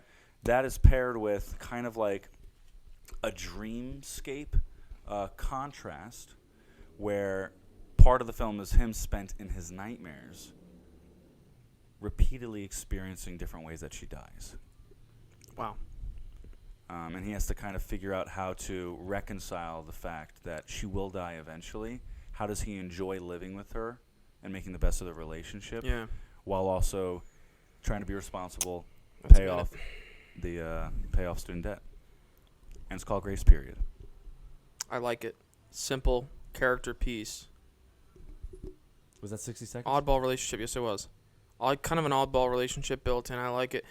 So listen, thank you so much for coming in today. Wait, quick. I liked that. Yeah. What?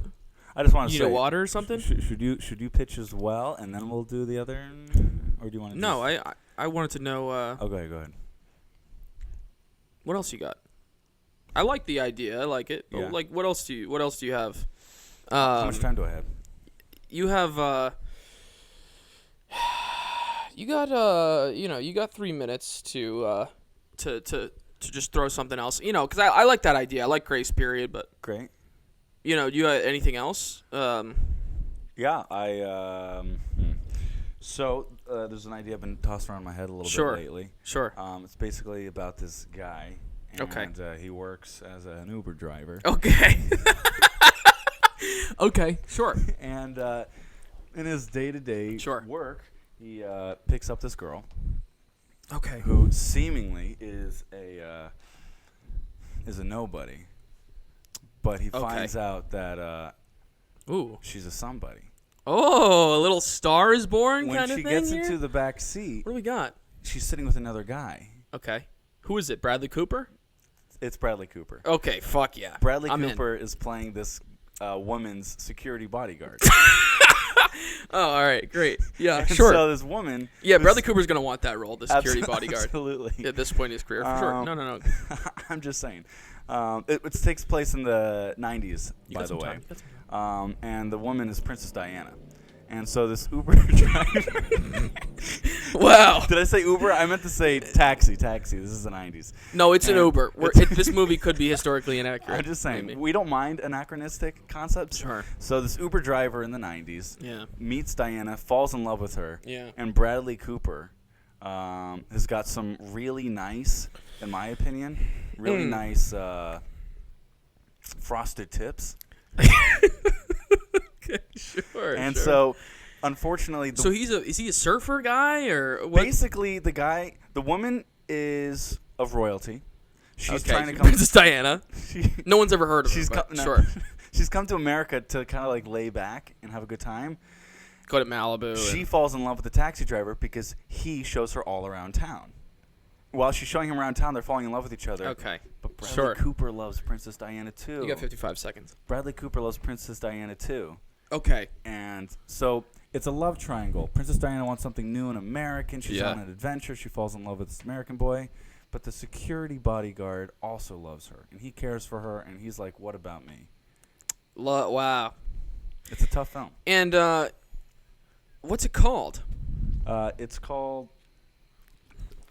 You got 30 seconds. It sounds interesting. I mean, what's it called though? Beverly Hills Taxi Driver. Oh, really? Yeah. It's, Okay, this could be a franchise. I'm just saying we could make maybe 6 or 7 films. Yeah.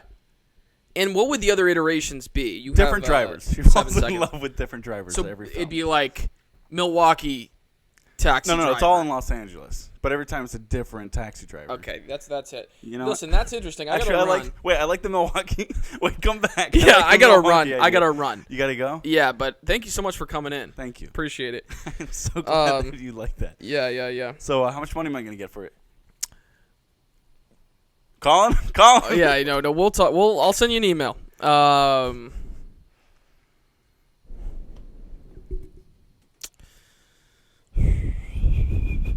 So, sir, it looks Sorry, like you're going through your Rolodex of ideas. Yeah, no, I've only got about 60 seconds for you to Okay. to pitch Sure. It appears well, that you're you're sweating a little bit. Are you, Yeah, I'm are you- sweating. are you I'm sweating comfortable? for sure. Interesting choice for you to bring in flip-flops as well. I really thought this was more of a formal thing. Yeah. No, sorry. Just looking at my notes Sir, here, and I'm not going to interrupt you while you're pitching, but just really quick. yes. It looks like you're listening to music while you're trying to pitch me. Do you mind just taking off your headphones? Oh, sure. Sure. Oh yeah. This one. I like this one. Go. So I got this movie. Timer, 60 seconds. I got this movie for you. Oh, jeez, Louise. I got this movie for you. It's about a recently broken up couple. They're both film actors. They're cast in the same film as a fictional couple after they've broken up. Neither of them is able to back out of the project, and they're forced to work together in a fictional yet highly intimate environment. It's I have no idea what it's called, but doesn't that sound interesting to you? And it's just, it's sort of, to me, it's a it has elements of rom-coms. To me, it's a little Charlie Kaufman kind of thrown in there. Throw that in the blender. I just think it's fun that they, have to sort of work through in a fictional simulated environment issues that were never addressed What in their actors do you want to relationship. attach to the project? Yeah, so I was thinking Ryan Gosling and Jennifer Lawrence. Jennifer Lawrence reminds me of my ex. You're gonna have to do better than Okay, that. sure. Well, that's timer's up, but that's Yeah.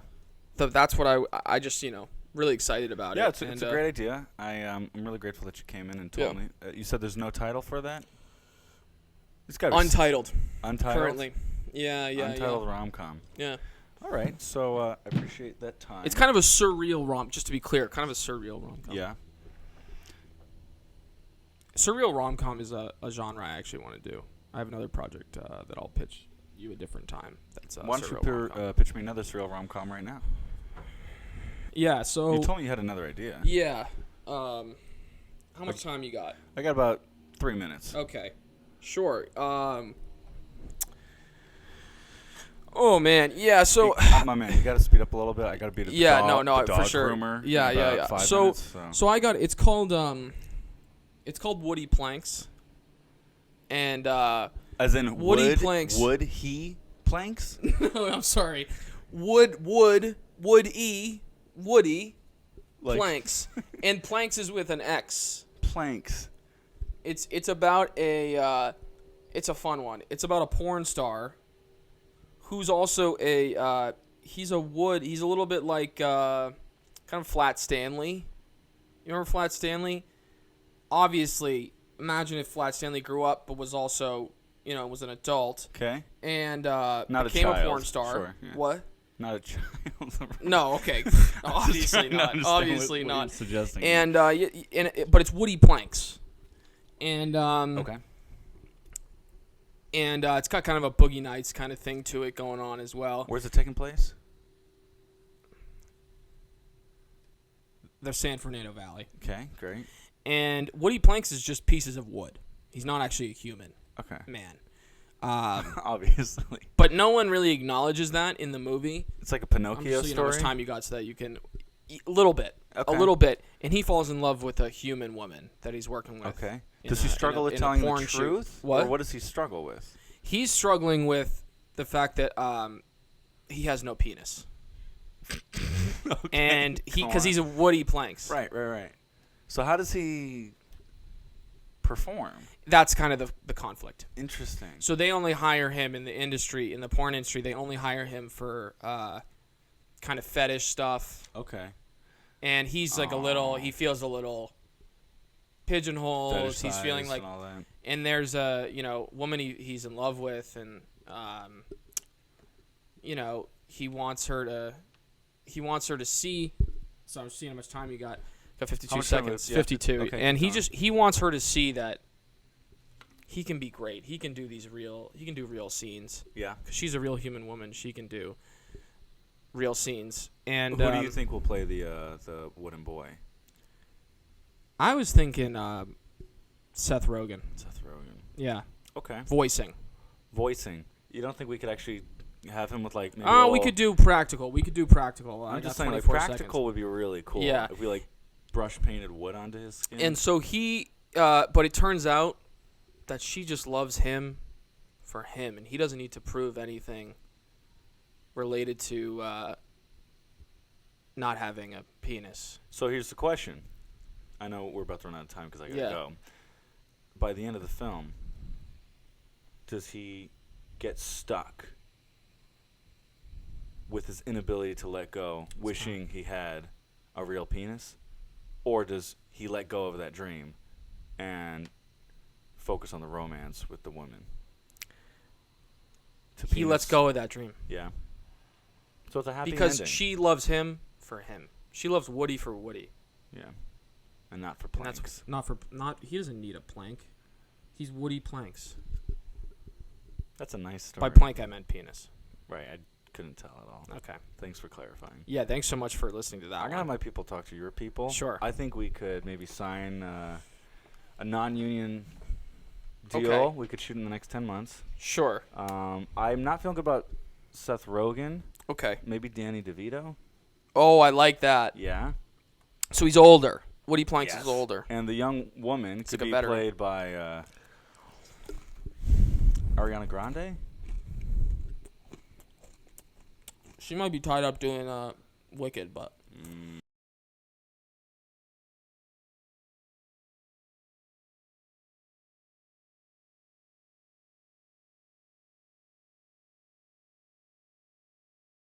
Yeah. I'm trying to figure out the tone, and In a porn film with no explicit. That sounds kind of hilarious, actually. I feel like it could be. I think it could be something. I think we can make it PG-13. Okay. I think we could. I think we can make it PG-13. I support. Yeah. All right. Cool. I think we're out of time, my man. Oh, thanks so much for having me. I'm going to go check on my dog now. Yeah, absolutely. This concludes the big bitch pitch session. That concludes the big bitch pitch session. What was I gonna fucking say? So now, do we actually comment on it, or is that the end? That's real the end. Damn. And now this attic is looking. Kind of hot. It's looking filthy. We gotta clean it up. Move into the cleanup. The cleanup, baby. And I was like, there's actually dirt on the floor. We could clean it up if you want. we brought this one in, by the way. We brought this one in. We got like 94 minutes here, so a little tighter run. We time for haven't us. spoken much about the pitches. That's why. Yeah. We could probably drag it out for another 15 minutes if we wanted to. Yeah. But I understand you. You ready to clean up? I'm ready to clean up. Are you ready to clean up? I mean, you seem. Guess so. Yeah. I'm pretty comfortable. What time you got? 2:23. 2:23. All right. So, no guest today. No. Cleanup. Is there anything in the cleanup other than what we might be doing next week, or?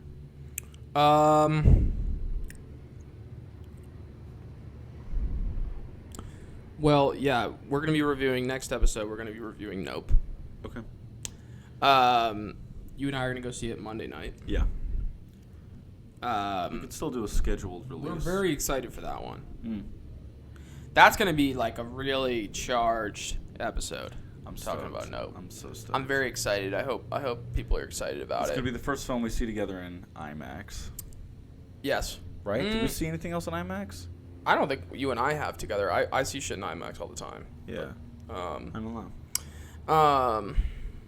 Very excited for Nope. Very excited for Jordan Peele's third feature film. I think it's gonna be a real treat. It's gonna be a real summer treat. Anything else you wanted to raise before we clean up? I This mean, my filthy honest attic? opinion is I feel like it'd be fun to kind of tweak each other's pitches a little bit, Okay. but I don't know. Yeah. What are your thoughts? I could talk about. I want to talk about my Untitled my rom-com? surreal rom-com, not Woody Planks. Untitled rom-com. Untitled Because surreal I like that rom-com. concept, but it kind of died after 60 seconds because we Yeah. had to put it in a box. Yeah, that one's real fun to me because to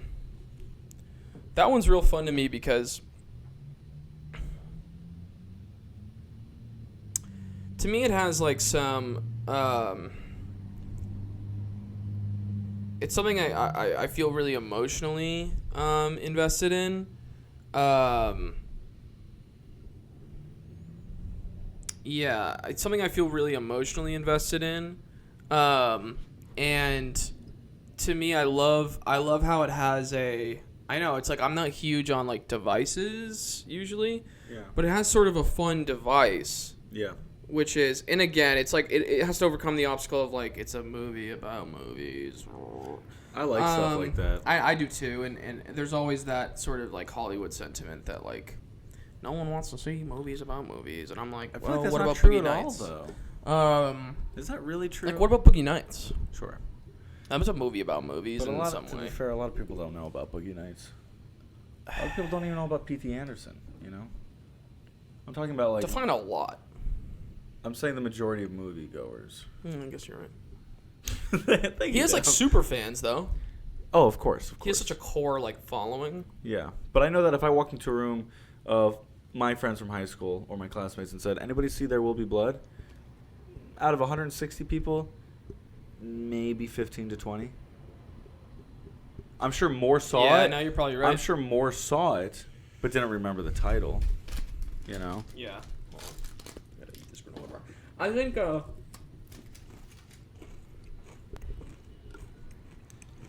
But there's other movies. Fucking- But the point is, there are other examples, aren't there? Like, what else besides Big Fat Liar is hilarious. Do you remember that? That was great. I don't remember it very well. Wow. You're fired. We're gonna have to let you go. I think it would be great, and I have so many other notes on it in my phone. Yeah. But I think So just to be clear, it's about two actors that get cast in the same movie without realizing it. They're also a celebrity couple that are falling apart. Yeah. And during the course of shooting this film, they rekindle their love for one another.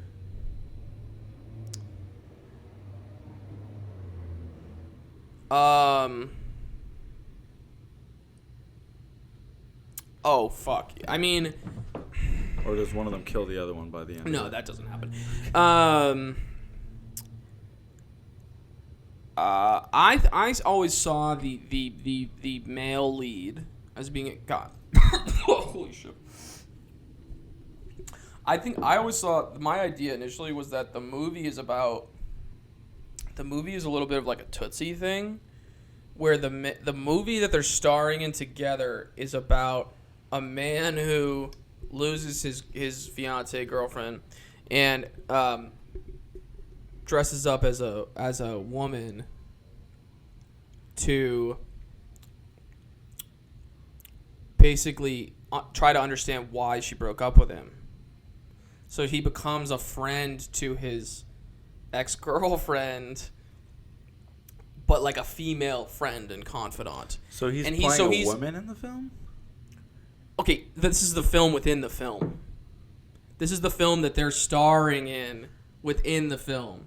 That's kind of one of the premises. Is he becomes, because he's very out of touch. I think one of the reasons she probably breaks up with him or ends things with him is because he's out of touch with her, like, her needs as, like, a woman. Yeah. And the only way... Wait, this is...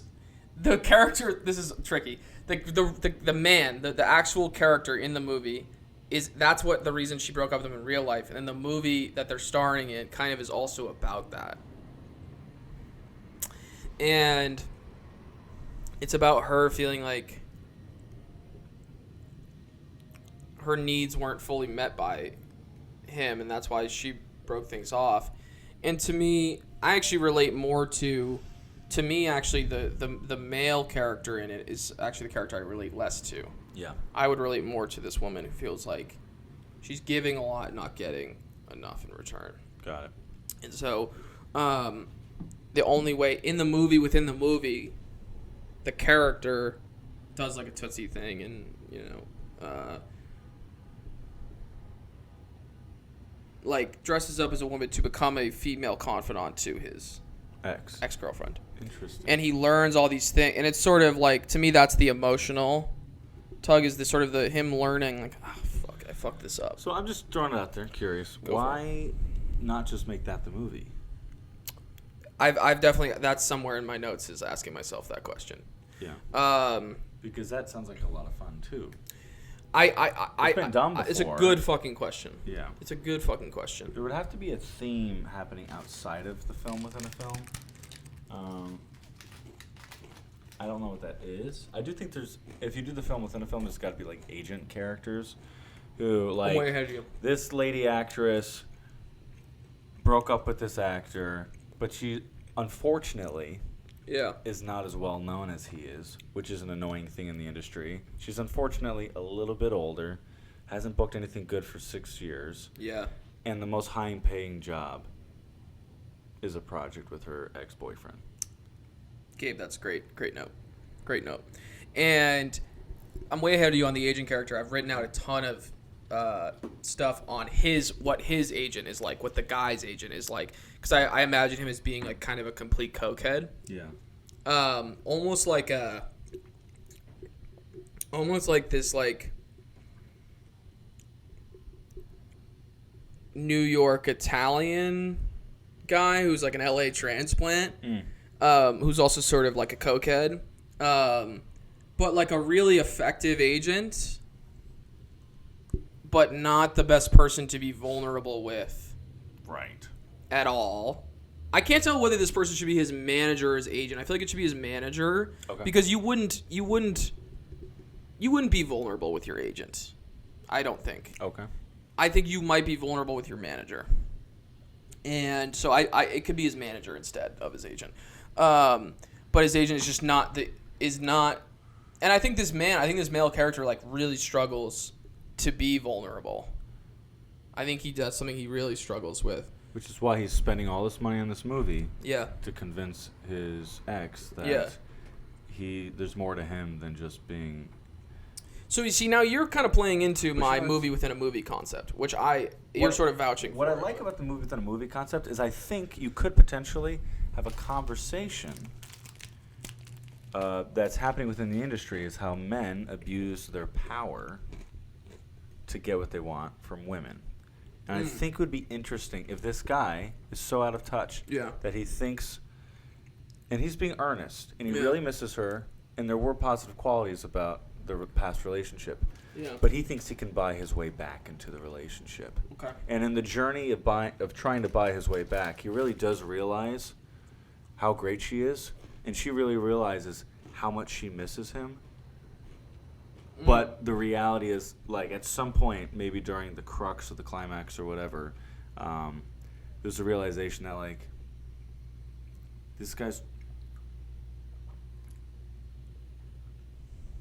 There's some... You're getting somewhere. Yeah, you're getting somewhere. I see something happening where she realizes that...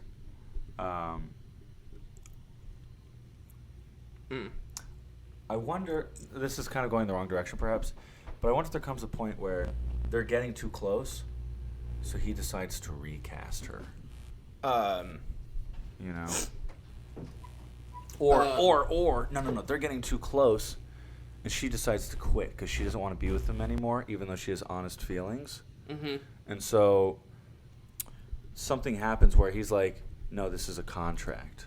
Oof! Like Wow. you can't get out of this contract." So suddenly, all the love that was being rekindled, and that could be him. Sorry, go on. yeah, all the love that was being rekindled out of an earnest place is being undermined by his like, well, actually, I'm producing this, and you're contracted, and if you quit, I'm taking you for everything you have. And that's where she could be like, "Are you serious? Like we used Right. to be in love, you know?" We still kind of are in love. Yeah. But this is I think too this could be a really good close. movie. In my opinion. You know, it might be even. Oh, you know, it might be even crazier. What if she says, "I walk, and we can still try the relationship," Yeah. or I stay and we're never dating again? Yeah. And he wants to finish the movie, and so he chooses to finish the movie Yeah. instead of having a future relationship with her, even though the whole point of the movie was to rekindle the Yeah. relationship. Yeah. What do you think, Dale? I think you're giving me some kick-ass notes right now, as you tend to do. Got you, bro. And I think you're solidifying why I would want it to be a movie within a movie concept. Go on.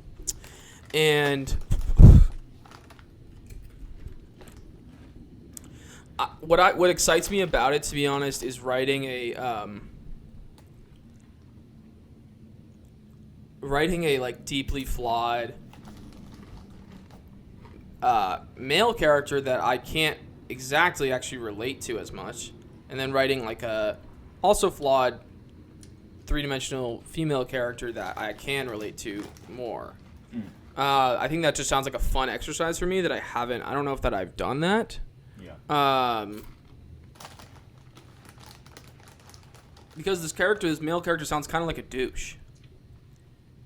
A little bit. Not to like be, you don't want to throw judgments on the character already, but like he sounds a little bit like that. And so I'd have to really work to empathize with him. Kieran Culkin. Oh my God, yeah, it'd be great. I love Kieran Culkin. I'm trying to think of like an actress. I just say actor, regardless of. Emma Stone? Emma Stone would be good. Emma Stone feels predictable. Actually, as a choice, Kieran Culkin feels like, oh, interesting. You get the choice, but it's also like it's not like the first instinct. Emma Stone.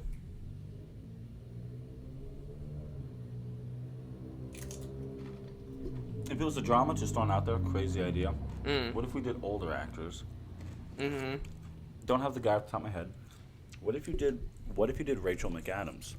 I love Rachel McAdams. And the reason I say Rachel McAdams is because she's always the darling of the rom-com and the romance. But what if in this film... Gabe, that's a great idea. What if in this film you want them to get back together, Yeah. but in order for her sanity and her health, she chooses to leave, Yeah. and she's ultimately slighted by him because he chooses the movie over her.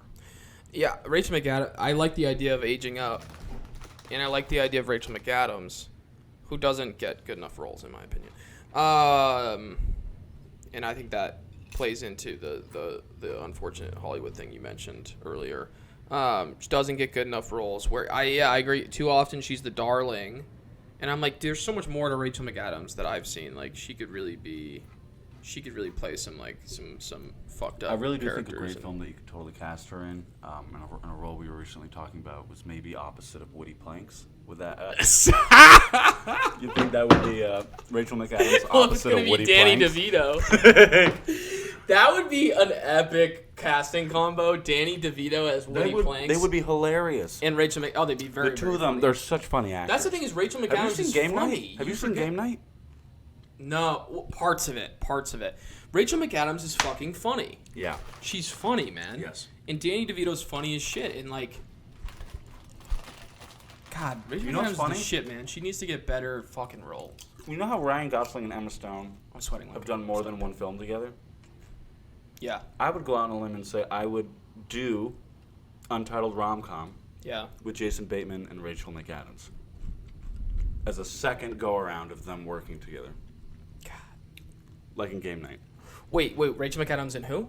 Jason Bateman. Did you see him, Ozark? Yeah. Oh, I love Jason Bateman. I'm just thinking. Interesting. The two of them play a kick-ass duo in Game Night. Yeah. And I've only seen parts it's cool, of it. it's cool. I've seen scenes. And they're both very funny together. And to have his dry, assertive comedy and trying to get this girl back, but he's like a movie executive. Yeah.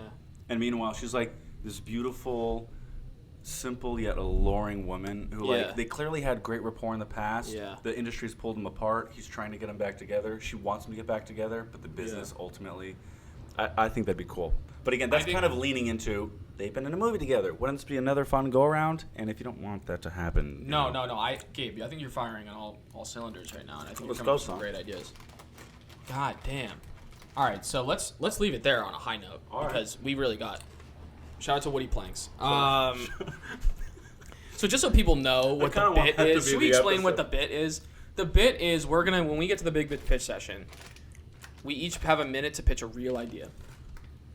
And then we do what else do you have, which is a 3-minute improv. We make, like, literally Woody Planx I made up on the spot. And Beverly Hills Taxi Driver. Beverly Hills Taxi Driver was also made up on the spot. I can't wait for Milwaukee Taxi Driver. I thought Beverly Hills was pretty slam. Milwaukee Taxi Driver is going to slap. I think that's going to be when the franchise really kicks into a new gear. Honestly, what I want is like... Yeah. Let's think, what else would be good? Maybe... Sioux Falls Taxi Driver or something. Oh, God, it'd be awesome. Like that. Oh, man. Just something fucking random. So yeah, those were completely improvised. The each of our first ideas that we had a minute to pitch were real. Let's go to yours. To your real idea. What time we got? Real time. 2:40. Great. What was the title again? Grace period. Grace period. The idea is that in a grace period, it's always that little before, that time in between. Yeah. Like insurance, when your insurance runs out and then the next insurance picks up. Grace period. Yeah. And that's applied to other things, between contracts. Yeah. But the idea is like... It's so hot right now. Sorry, go on. I'm so sorry. No, it's fine. It's going to be that time in between him, like, after school, before she passes away. That little sliver of, like, we need to live together. We need to enjoy being together. Mm-hmm. I also have a ton of pressure to pay off my student loans right now. I like the concreteness. Of the student loans thing. I think it's something that doesn't get brought up in movies enough because it's a legitimate concern. It's totally generational, isn't it? I mean, For sure. Our generation is like, student fucking loan. How am I gonna pay these? And like, executives who are in their 40s and 50s are like, student loans? What? I don't like. Even if they did have kids student relate to loans, that? What is like that? they paid them off and whatever, Right. and so they don't put those things in movies. And I love the concreteness of it. And people, it's so interesting how when people bring up student loans with other people, people almost immediately take the opportunity to vent, like, oh. Yeah, because you kind of forget. You almost think of it. This might play into your idea, Gabe. Okay. You almost think of student loans as being a thing just you have, and you almost feel this shame and like stress about it that you don't share. Mm. But so many people have taken out fucking student loans, have student loans to repay, and so I think whenever people bring it up and are honest about it, there's almost this like immediate like decompression of relief or just this sighs of relief, like. Oh, yeah, other people have student loans. Like, we're not in this alone. Right, yeah. And I think that's sort of a nice, concrete, ticking clock element of your story that I think should probably stay in there. I would also like to throw it out there, though, that I don't think I want her to die or the loans to be paid off in the film. I just want him to learn how to be present. Love it. And enjoy the relationship. That's... Gabe, it would be great if I love the simplicity of this idea, man. I really do. Yeah, I mean, I would love maybe at the climax of the film she goes to the hospital, deathly ill, survives. Okay. And it's like, okay, this time you made it. We don't know when next time is. Slow the fuck down. Yeah. And be present. Absolutely. And Because things like that, like student loans and the stress of it, can take you out of real life. And help kind of put a shield over your eyes and make you forget about like those things that give you joy or fulfill you, because it's just like this thing that's sucking money out of your pockets and making you stressed out and making you feel alone, coupled, and it's this very bureaucratic. I gotta pay back my student loans to Nelnet, and you know what I mean. Yeah. Like you're like taking this money out of your fucking paycheck that just because you wanted to get an education, you know, you're sort of like almost like taxed because you're basically almost like taxed because you wanted to get an education, which is something that's necessary. And like, I love the simplicity of then needing to realizing, especially late in the movie, realizing, fuck, I gotta remember that's not all, that shouldn't be this all consuming kind of thing. Right. I don't know. I like that a lot, man. Thanks, boy. I'm feeling wildly self-conscious right now. Why? That I never pressed play. But how could that be possible? Go check. This is what bothers me about not being able We were recording. about not being able to see. Next podcast. No, it's running. We're at 156. But we should, until we have a producer, we should probably set timers to get up every like 30, 45 minutes. Yeah. Yeah, I think we got some Grace period, man. pretty good episode. I'm pretty happy with some of the cover. Who would you want to be in Grace period? Any thoughts? Currently, my thoughts are... And what's the age difference again? Remind people of the age difference. So this is based off my personal experience as a caretaker for a woman in her 90s named Catherine. This is the second idea of a story. So it's a New York City story as well. New York City for sure, yeah. A very similar, just different. Yeah.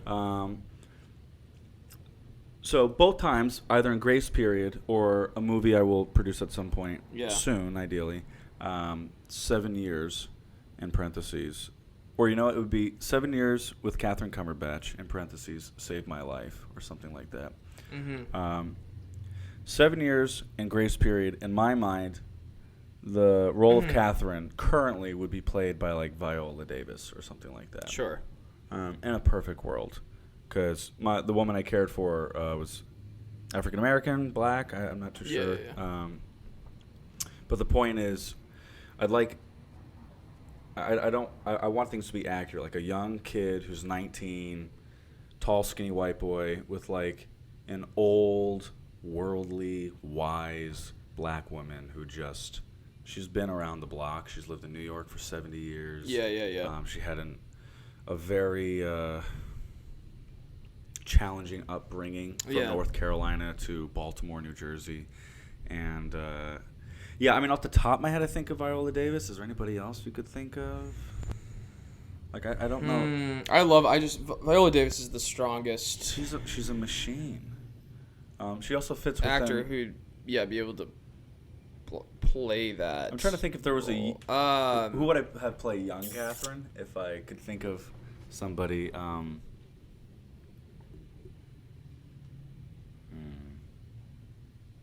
It's a good, like, throwing out Viola Davis is a good one. I do like her. Who would play the guy? In a perfect world, I would play myself. If for whatever reason I was too busy on set of another project. Yeah. And for whatever reason I was okay allowing another actor to play the role. I mean, it'd be hard to even say because the role would be for a 25-year-old-ish. I mean, it could be. The reality is I lived with Catherine from 19 to 26.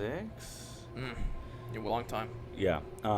And so the story could take place at any point during that period. Yeah. And so I don't know. I mean, like the obvious go-tos people. Yeah, but you want.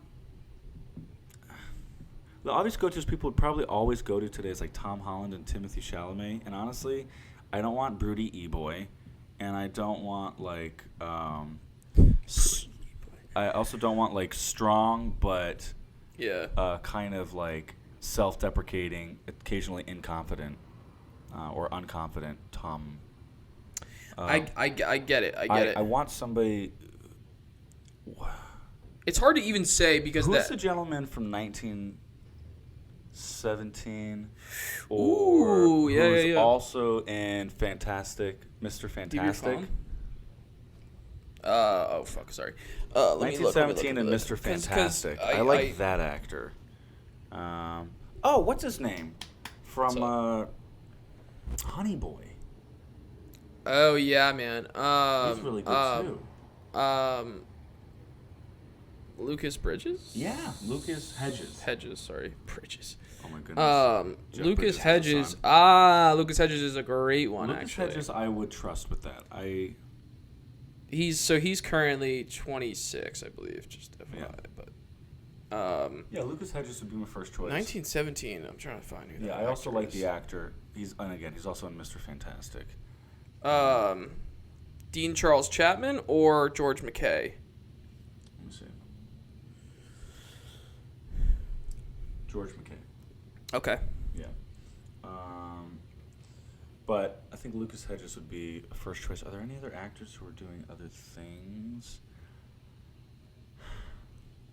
You know who might be great is Tell the me. guy, speaking of Honey Boy, the other kid in Honey Boy. But Would he's probably be young. the right age. Yeah, but he'd be the right age by the time this got. In 5 years. I like him a lot.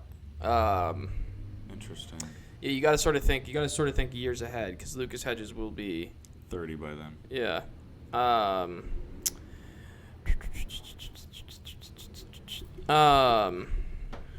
Yeah, man. So grace period. I'm gonna have to write down the ideas that I use on the pod so I can keep track. You know. Yeah, man. It was kind of fun to just be like, what? Oh, yeah, we'll do that one today. Yeah. You know? No, that's. Yeah, same, man. Same bro. Yeah, surreal rom-coms. Let's bring it back to me. Surreal rom-coms are a thing I really want to do. Is there I had any another element one of that I was rom-com writing. in Extraction in terms of the surreal sci-fi element of it? There's no romance in Extraction. At all? No. Noted. I kind of Extraction like is an that. idea I could talk about another time, but yeah. Totally. No. It's all right. We can chat about it. No, I was just saying, like, I think that's such a great choice in terms of, like, a strong female protagonist that there's no romance involved. Yeah, because and I almost make a joke out of it because Yeah. because there's like it's subtle, but I almost make a joke out of just there's a reason why though. There's a reason why there's no romance, and you learn that about the character, like why there's no why she isn't with anyone, or you kind of learn why. Probably one of the best female characters I've written yet. Nina Ryan. Yeah. She's great. Cool. Yeah, Extraction we can talk about another time. I'd love We to will talk about see Nina Ryan on the big screen in the next couple of years. It's a good script, man. It's a good script. Gabe's an idea. One of my ideas Gabe really believes in. And, yeah, man.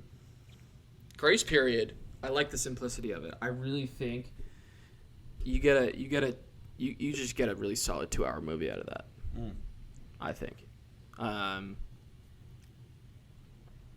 2-hour movie with some like serious mass appeal, honestly. Yeah. So that's an exciting one. I gotta come up with a title for my Untitled rom-com. Surreal rom-com. I mean, it might be kind of funny is what if it was called Untitled Rom-Com? Because it's I- about a movie within a movie. And they're trying to figure it out could what the actually film is work. called. Yeah, wait. You know?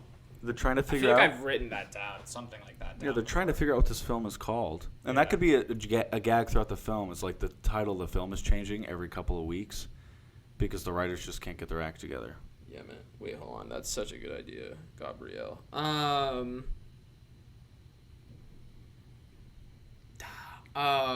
And that could be a gag with the producers. Like, he's having a hard time finding funding, and the producer's like, great concept, but what's it called? What are you going to sell? And he's like, Untitled Rom-Com. Well, just give me more time. Yeah, Yeah. I like that, Gabe. I'm going to start charging you for ideas, man. Yeah, Start charging you this. that's... Gabe gives great script notes, man. He just does. Development, baby. It's fun. I'm gonna have to. I can't find the notes right now. But That's cool. Anything else with the cleanup today? No, man. Looking forward to talking about Nope. Yes. Shout out to Jordan Peele. Mm-hmm. Shout out to Daniel Kaluuya. I read a Word. really interesting Hollywood Reporter article about interview with him with Daniel. Yeah. He's kick-ass. He is kick-ass, and he's just love how grounded he is. Honestly, he's just a grounded, ambitious guy, and Yeah. I was just thinking talented Keke and- Palmer could play a younger version of Catherine. I was thinking originally. Keke Originally, I was Palmer's thinking Lupita Nyong'o. Yes, But Keke gives me such Lupita's great, too. young, fun energy, though. I Yeah. don't know. Anyway, go ahead. So Daniel Kaluuya. There's another Kaluuya, yeah, and is it Kaluuya? Isn't it Kaluuya? Am I tripping? I don't know. He's yeah, man, he's just a great interview with him in the Hollywood Reporter this weekend. I just think he's gonna do some really cool. Oh man, he talked about a crazy. His production company's doing. This is really interesting. This is what we can end on this. Okay. Because I was like really affected by this, like emotional. His in a weird production way. company. His production company. Ooh. They're doing Barney. Remember Barney, the purple dinosaur? Yeah. They're doing a Barney movie, and I was like, what? Wow. And then I thought about it. I was like, And then he said something like, he was like, Barney was the writer of the interview was like, it's interesting, Daniel's doing this movie about a cultural, a character that uplifted and also traumatized a generation of kids. Yeah. And that's fucking true, because what did you always hear about Barney? The drugs and that the tail. guy was like, and whether or not there was this mythology to it. Right. And I was like, oh, Daniel's probably, I bet he's gonna do something really interesting and potentially really emotionally impactful with whatever that ends up being. Yeah. Initially, I was like, what? And then I was like, I think I get it. I think I'm getting a hint of what they're cooking there. And, Yeah. it could be really good if they do, because I'm imagining live action and Yeah. and doing something really authentic, something really truthful about a figure that was really a children's Yeah. TV figure, and could be. That sounds cool, man. Could be I great. love movies. Yeah, I love that got me. I was like that. Yeah, I had the same reaction. I was like, that's fucking cool. Fuck yeah. So thank you so much for listening to, watching, whatever you did, the Movie Addicts podcast. I'm Dale, This is Gabe. and I don't know. Little handshake. You son of a bitch. All right, thank you so much. Signing off, baby. Signing off. I gotta find my goddamn. I guess we should just say cut at the end, right? If we're gonna do 3, 2, 1, do a little cut or something like that. I don't know. I would just like the little banter at the end. Yeah, Yeah. I dig it. I support it. You dig it, man? Oh wait, I gotta find I my should have got notes another here, water brother. bottle.